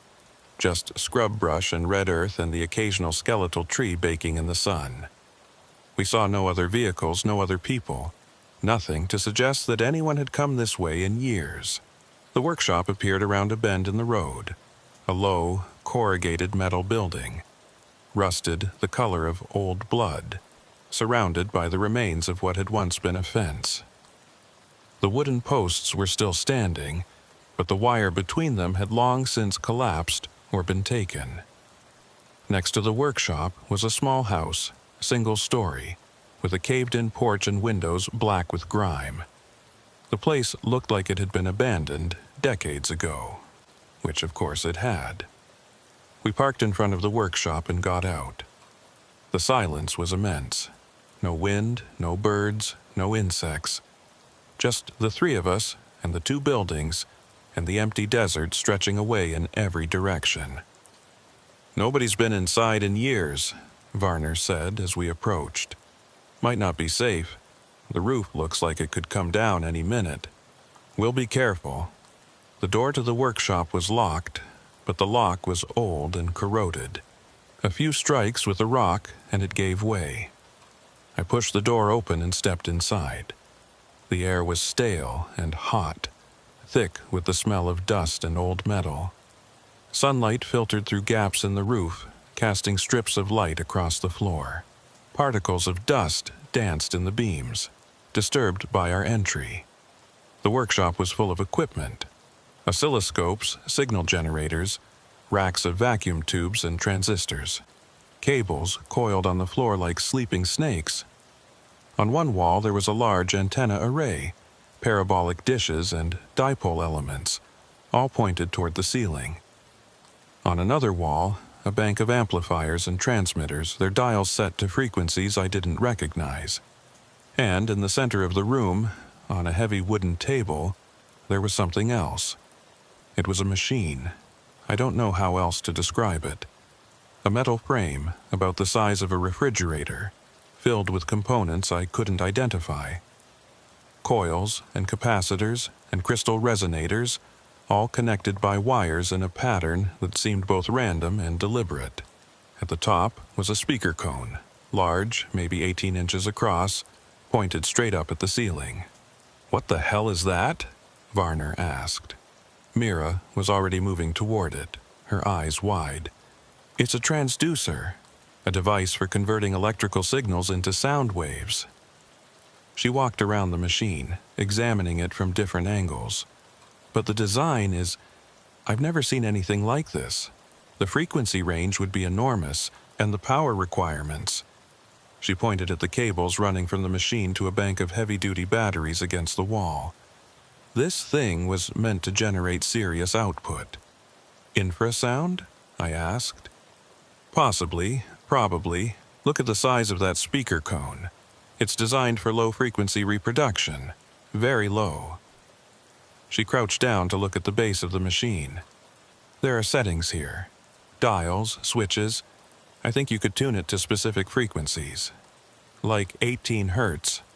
She looked at me. Exactly like 18 hertz. I felt something cold move through me. Emmett Solis built a machine that generates the same signal we've been detecting all over town. He disappeared in 1979, and now, 45 years later, 3 more people have disappeared after hearing the same sound. That's the implication. Is the machine still working? Could it still be broadcasting? Mira examined the batteries. These are dead, have been for decades. There's no power here. She stood up and looked around the workshop. But the signal's still out there. We've measured it. So either there's another source we haven't found, or the machine did something that's still happening, something it started and never stopped. We searched the rest of the workshop. On a desk in the corner, we found Emmett Solis's notes. Dozens of notebooks, filled with dense handwriting and technical diagrams. I couldn't understand most of it, but some phrases stood out. Resonant frequency of local geology. Carrier wave for nonverbal communication. Threshold signal. Once initiated, self-sustaining. And on the last page of the last notebook, a single sentence. I can hear them now. They want me to come. I closed the notebook. Who's them? Varner asked. I didn't answer. I didn't know. But I was starting to think that Emmett Solis had built a machine to send a signal. And something had sent a signal back. That night, in the motel room, I couldn't sleep. I lay in bed staring at the ceiling, thinking about the machine. The notebooks. The phrase that kept running through my head. They want me to come. Who were they? Where did they want him to come? And were they calling the others now? Eleanor Marsh, Kyle Rennert, Iris Calloway. Had they heard the signal and followed it? Were they still following it, somewhere out in the darkness? Around 2 in the morning, I heard it. The tone, the frequency. The same pressure I'd felt in Eleanor Marsh's house, but stronger now, closer. I sat up in bed. The room was dark and quiet. The air conditioning hummed. Outside, nothing moved, but the sound was there. I felt it in my chest, in my teeth, in the bones of my skull. A vibration, a presence, a voice without words. It was coming from outside, from the desert, from somewhere out in the darkness beyond the motel, beyond the town, beyond anything I could see. I got out of bed. I walked to the window. The parking lot was empty. The road was dark. But past the road, past the last buildings of Dunmore, the desert stretched away into nothing. And somewhere out there, the sound was waiting. I wanted to go to it. The urge was sudden and overwhelming. I wanted to walk out of the motel, get in my car, drive toward the sound. I wanted to find the source. I wanted to see what was calling. I stood at the window for a long time, feeling the pull. It was like a hook in my chest, drawing me forward. Then I closed my eyes. I breathed. I stepped back. The sound faded. The pull diminished. I was still in my room, still in control. But I understood now. I understood what had happened to Eleanor Marsh, to Kyle Rennert, to Iris Calloway. They'd heard the call, and they'd answered it. The next morning, I told Mira what I'd experienced. She listened without interrupting, her expression serious. You felt a compulsion, she said, an urge to move toward the sound. Yes, it was strong, almost irresistible. But you resisted. Barely. She was quiet for a moment. Infrasound can affect mood and behavior. There's documented research. It can cause feelings of unease, anxiety, even awe. Some studies suggest it might be responsible for reports of haunted houses, religious experiences, encounters with the supernatural. The body responds to frequencies it can't consciously perceive. This wasn't just a mood effect, it was a directive. It was telling me to come. I know. She looked at me with concern. Corbin, maybe you shouldn't stay in the field on this one. If the signal is affecting you, it's affecting everyone. Everyone who can hear it. That's the whole point. I stood up and walked to the window. Emmett Solis heard it and disappeared. The 3 missing persons heard it and disappeared. If we don't figure out what's happening, more people will hear it. More people will vanish. Then we need to find the source. We've tried. Your equipment can detect the signal, but it can't trace it. Then we need another approach. She thought for a moment. The machine. Solis's transmitter. What if we can use it to locate the source? If it was designed to send a signal on the same frequency, maybe we can reverse engineer it. Use it as a directional receiver instead of a transmitter. It was a good idea. Better than anything I had. We went back to the workshop that afternoon. Mira spent hours examining the machine, tracing its circuits, figuring out how it worked. I helped where I could, but mostly I watched. She was in her element, focused, precise, completely absorbed in the technical puzzle. By evening, she had it figured out. The machine sends a signal on a specific frequency, she said, but it's also designed to receive on that same frequency.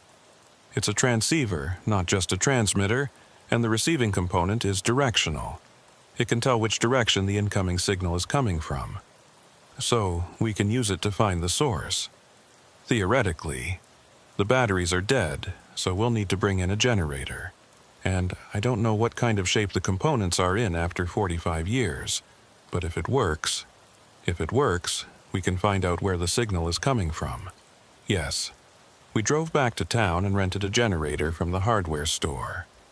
The owner, a taciturn man named Hector, looked at us like we were crazy when we told him what we needed it for.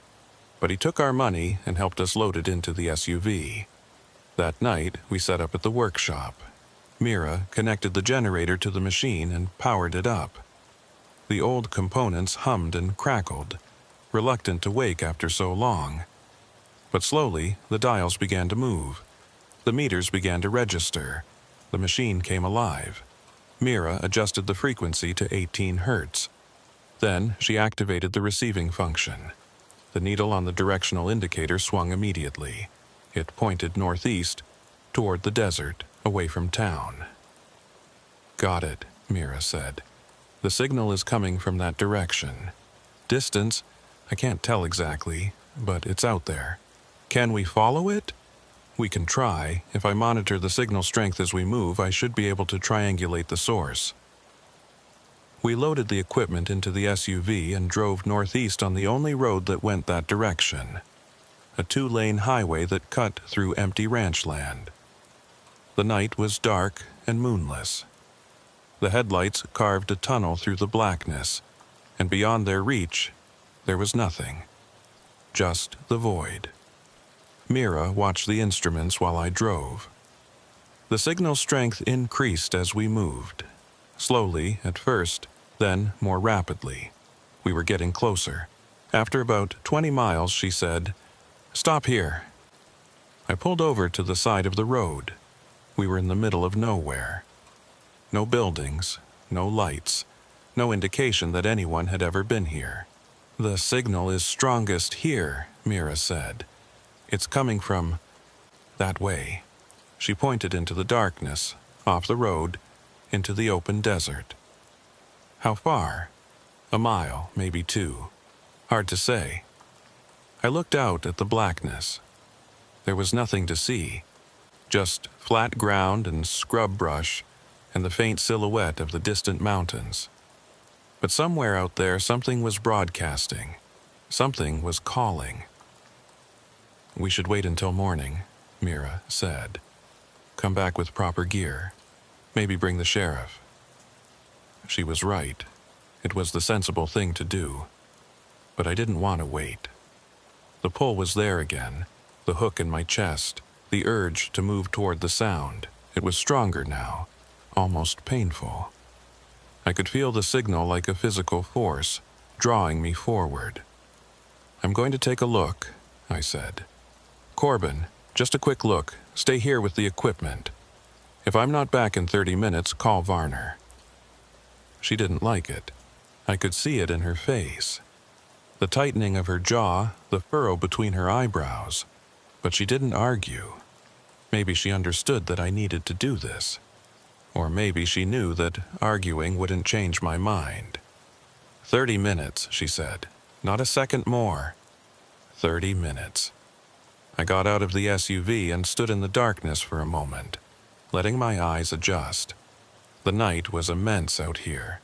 The sky was a dome of stars, more than I'd ever seen anywhere else, and below it was nothing.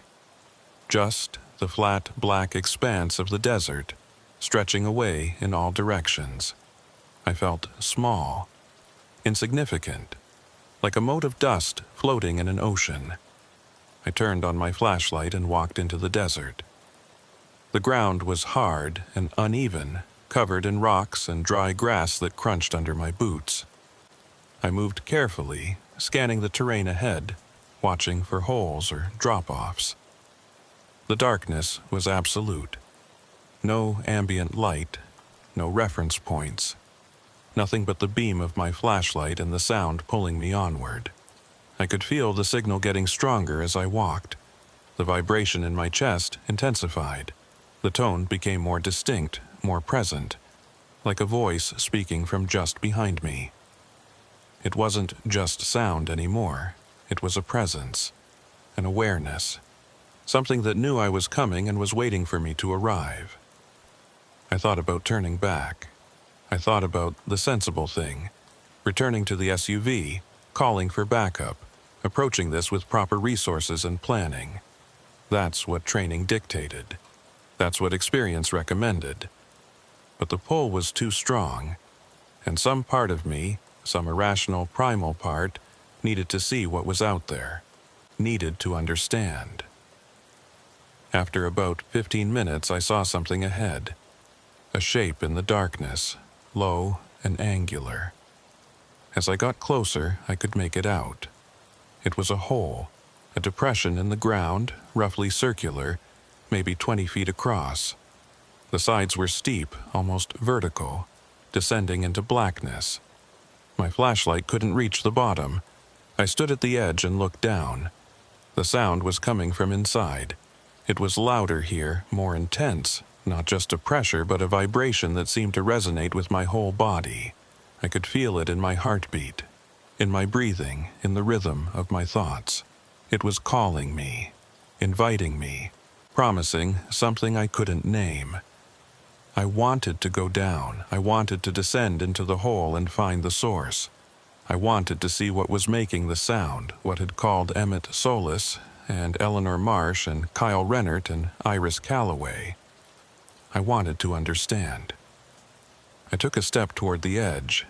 Then I stopped, because I heard something else. A voice, not the signal, a human voice, coming from inside the hole. "Hello?" I leaned forward, shining my flashlight down into the darkness. "Hello? Is someone there?" The voice was faint, distant, but unmistakable. A woman's voice, frightened.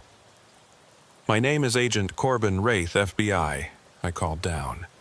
"Who's down there?" A pause, then, Please help me. I can't get out." "What's your name?" Another pause, longer this time. Then, "Iris. My name is Iris Calloway." The missing teenager. She was alive. She was down in the hole, and she'd been there for days, and she was alive. I turned and ran back to the SUV. We called Sheriff Varner. He came with 2 deputies and rescue equipment, ropes, harnesses, a winch mounted on the back of his truck. It took 3 hours to rig a safe descent and bring Iris out. She was dehydrated, disoriented, and covered in dirt, but she was alive. Alive after days in the darkness, without food, without water, without any way to climb the sheer walls of the hole. While the deputies worked the winch, I stood at the edge and watched. The first light of dawn was touching the horizon, turning the eastern sky from black to gray to pale orange. Below me, in the hole, I could hear the rescue team talking to Iris, keeping her calm, getting her into the harness. and underneath their voices I could still hear the signal. Fainter now that I was above ground, but present, always present. When they brought her up, she was shaking. Her lips were cracked. Her eyes were wide and glassy, the eyes of someone who'd seen too much darkness.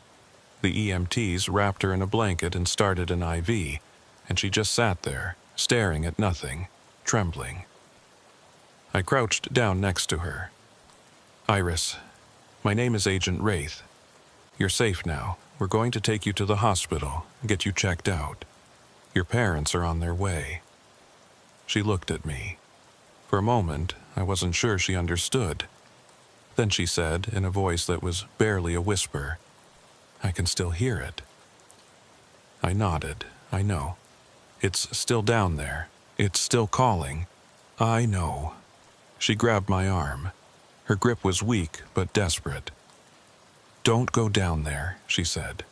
"Don't listen to it. It wants you to come, but you can't. You can't." I didn't know what to say, so I just held her hand until the EMTs were ready to take her to the ambulance. She couldn't remember how she'd gotten into the hole. She couldn't remember anything after lying down in her bed on the night she disappeared. "I just woke up down there," she said in the ambulance, wrapped in a blanket, an IV in her arm. In the dark, I didn't know where I was. I could hear the sound, the frequency. It was so loud, but I couldn't move. I couldn't climb out. The walls were too steep. I just waited. I called for help, but nobody came. I didn't think anyone would find me. "Did you see anyone else down there?" I asked. "Eleanor Marsh? Kyle Rennert?" She shook her head. "I was alone, the whole time, just me and the sound." "How long did it feel like you were down there?" She thought about it. "I don't know. Days, maybe. A week? I couldn't tell. There was no light, no way to measure time. It all just blurred together." She'd been gone for 5 days. To her, it had felt like an eternity. We searched the hole at first light. Getting down was easier than getting out had been for Iris. We had ropes, harnesses, flashlights, all the equipment we needed. But standing at the edge, preparing to descend, I felt a resistance I hadn't expected. My body didn't want to go down there. Some primitive part of my brain was screaming at me to step back, to stay above ground, to get as far from this place as possible. I went anyway. Mira and one of the deputies came with me. The descent took about 5 minutes. The walls of the hole were sheer rock, almost vertical, with no handholds or ledges. I understood now why Iris couldn't climb out. Without equipment, it would have been impossible. At the bottom was a chamber, roughly circular, maybe 30 feet across with a ceiling about 15 feet high. The floor was covered in fine sand, pale and soft, undisturbed except for the marks where Iris had sat and walked and waited for rescue. And on the walls, carved into the rock, were symbols. I swept my flashlight across the chamber and stopped breathing. There were hundreds of them, maybe thousands. They covered every surface, the walls, the ceiling, even parts of the floor where the sand had been brushed away. Lines and curves and patterns, carved deep into the stone. They looked almost like writing, like a language, but in no alphabet I'd ever seen. The shapes were angular and flowing at the same time, repeating in patterns that seemed almost mathematical, but never quite resolved into anything recognizable. "What is this?" Varner's voice came down from above. He was standing at the edge of the hole, looking down at us. I didn't answer. I was looking at something else. In the center of the chamber, half buried in the sand, was a metal object. I crouched down and brushed away the sand to reveal it. It was a speaker cone, large, maybe 18 inches across, identical to the one in Emmett Solis's machine. "He put it here," I said, my voice echoing in the chamber. "Solis, he built a transmitter and put the speaker down here, in this chamber. That's how the signal propagates. The chamber acts like an amplifier, a resonator, broadcasting through the rock. Mira was examining the walls, running her fingers over the carvings. "These symbols," she said, "they're old, really old. Centuries, maybe millennia. Look at the weathering, the erosion patterns. Someone was down here a long time before Emmett Solis." "But the machine has no power," I said. "The batteries are dead. They've been dead for decades." I looked around the chamber. The carvings on the walls, the strange resonant space, the feeling that we were standing inside something much older than Emmett Solis's experiment. Much older than Dunmore. Maybe much older than humanity itself. "Maybe it doesn't need the machine anymore," I said. "Maybe Solis just activated something. Something that was already here, something that's been here for a long time, waiting to be turned on." The signal was still present. I could feel it in the chamber, stronger than ever. A vibration, a frequency, a presence. And I could feel it calling. Not to me, not anymore, but to others.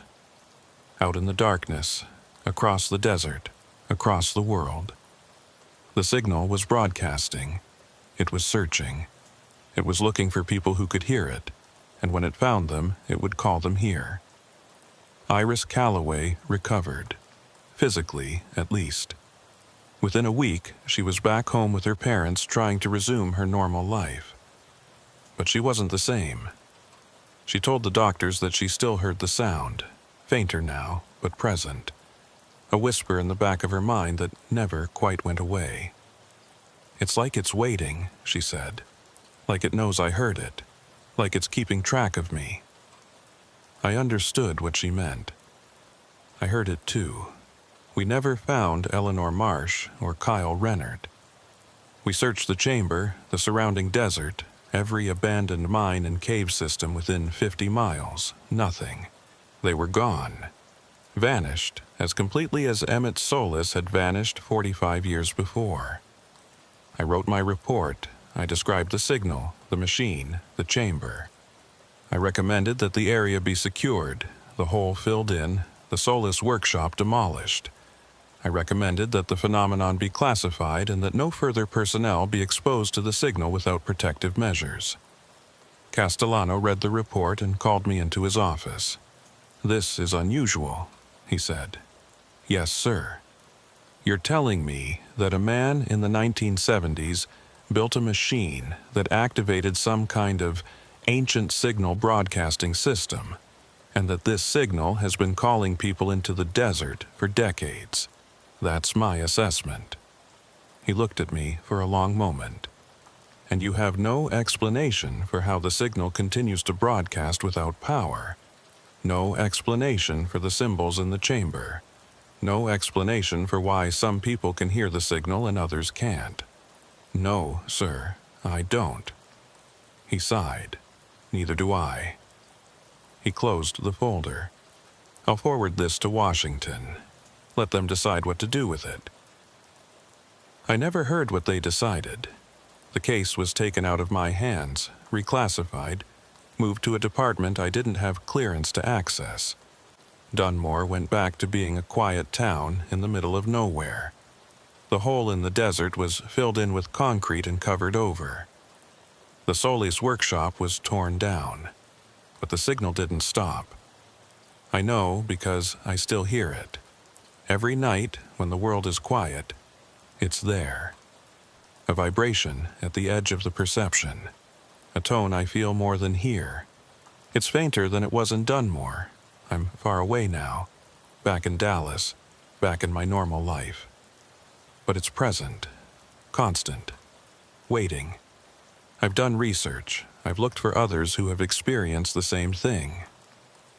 I've found reports, scattered, fragmentary, dismissed as hallucinations or hoaxes, of people who hear unexplained sounds, low frequencies, signals without sources. They come from all over the world: Brazil, Russia, Australia, Japan. Different cultures, different languages, but the same experience. A sound that calls to them, an urge to follow it. Some of them disappear, like Eleanor Marsh. Some of them resist, like me. But all of them are changed. I've started keeping a journal. Every night, I write down what I hear. The pitch, the duration, the intensity. I've noticed patterns. The signal is stronger at certain times, weaker at others. It fluctuates with the lunar cycle, with solar activity, with factors I haven't been able to identify. It's not random. It's not mechanical. It's responding to something. Adjusting, learning. I don't know what it wants. I don't know who or what is sending it. I don't know why some people can hear it and others can't. But I have a theory. The symbols in the chamber were old. Thousands of years old, maybe older. Someone carved them there long before Emmett Solis was born. Long before there was a town called Dunmore, or a state called Texas, or a country called America. Someone, or something, built that chamber, tuned it, prepared it for a purpose. And maybe that purpose is contact. Maybe the signal is a message, a beacon, a call across vast distances, not just miles, but something more. Time, space, dimensions we don't have names for. Maybe something is trying to reach us, has been trying for a very long time, and maybe Emmett Solis figured out how to answer. I think about that a lot, about the last line in his notebook. They want me to come. He heard the signal, he followed it. He went into the desert, into the hole, into the chamber, and he never came back. Where did he go? Is he still there somewhere in whatever place the signal leads to? Is he alive? Is he aware? Are Eleanor Marsh and Kyle Rennert with him now? I don't know. I'll probably never know. But I know this. The signal is still out there, still broadcasting, still searching for people who can hear it. And when it finds them, it will call to them. It will pull them towards the source. It will promise them something they can't name but can't resist, and some of them will answer, I haven't. Not yet. I've resisted. I've stayed in my life, done my job, kept my distance. But the pull is always there. The hook in my chest. The urge to go back to that place, to descend into the darkness, to find out what's calling. Every night, it gets a little stronger. Every night I wonder how long I can resist. Last week, I requested a transfer. I told Castellano I needed a change of scenery. He approved it without question. I'm moving to the Seattle field office, as far from Dunmore as I can get without leaving the country. I don't know if it will help. I don't know if distance matters. The signal isn't bound by geography. It exists at a frequency that passes through walls and mountains and continents. It can reach me anywhere, but I have to try. I have to believe that I can escape it, that I can live a normal life, do my job, forget what I heard in the desert. I have to believe that I'm not already lost. Mira calls me sometimes. She's still in Dallas, still working acoustic analysis, still trying to understand what we found in Dunmore. She's been in contact with researchers at universities, specialists in infrasound, experts in geophysics. She's trying to find a scientific explanation for the signal. I don't think she'll find one, but I admire her persistence. It's her way of coping. Some people need to understand things to accept them. I've gone the other direction. I've stopped trying to understand. I've accepted that there are things beyond my comprehension, things that exist outside the framework of rational explanation. The signal is one of them. The chamber is one of them. Whatever took Emmett Solis and Eleanor Marsh and Kyle Rennert, that's one of them too. I can't explain it, but I can feel it. Every night, in the silence, I can feel it calling. I've thought about telling someone. A therapist, maybe, a doctor. But what would I say? That I hear sounds no one else can hear? That I feel compelled to walk into the desert? They'd think I was losing my mind. Maybe I am. Or maybe my mind is expanding, opening up to frequencies it never perceived before, tuning in to signals that have always been there, that humanity has always been able to hear but chosen to ignore. Maybe the people who disappear aren't victims. Maybe they're explorers, pioneers, the first to answer a call that's been waiting for thousands of years. I don't believe that. I can't believe that. But sometimes, late at night, I wonder. Because sometimes, late at night, I find myself standing at the window, looking out at the darkness, feeling the pull. And I don't remember getting out of bed, and I don't remember walking to the window, and I don't know how long I've been standing there. The signal is calling. Sooner or later, everyone answers. I just hope it's not tonight. There's a photograph on my desk. I took it in Dunmore on our last day there. It shows the hole in the desert, just a dark circle in the red earth. Nothing special, nothing that would tell you what was down there. I keep it as a reminder, a warning. Sometimes I look at it and I think about going back, about descending into the darkness one more time, about seeing the chamber with the carvings, the speaker cone in the sand, the symbols that have been there for thousands of years. Sometimes I think that if I could just understand what those symbols mean, if I could just decode the message, it would all make sense. The signal, the disappearances, the pull. There's an answer down there. There has to be. But that's how it gets you. That's how it draws you in. You tell yourself you're just going to look, just going to understand. And then you're standing at the edge, and then you're climbing down, and then you're in the chamber with the sound filling your head. And then you're gone. I won't let that happen to me. I can't.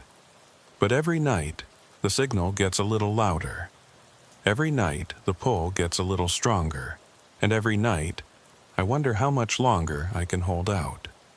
Some sounds aren't meant to be heard. Some signals aren't meant to be answered. And some calls, once you hear them, never stop. I heard the call. I felt the pull.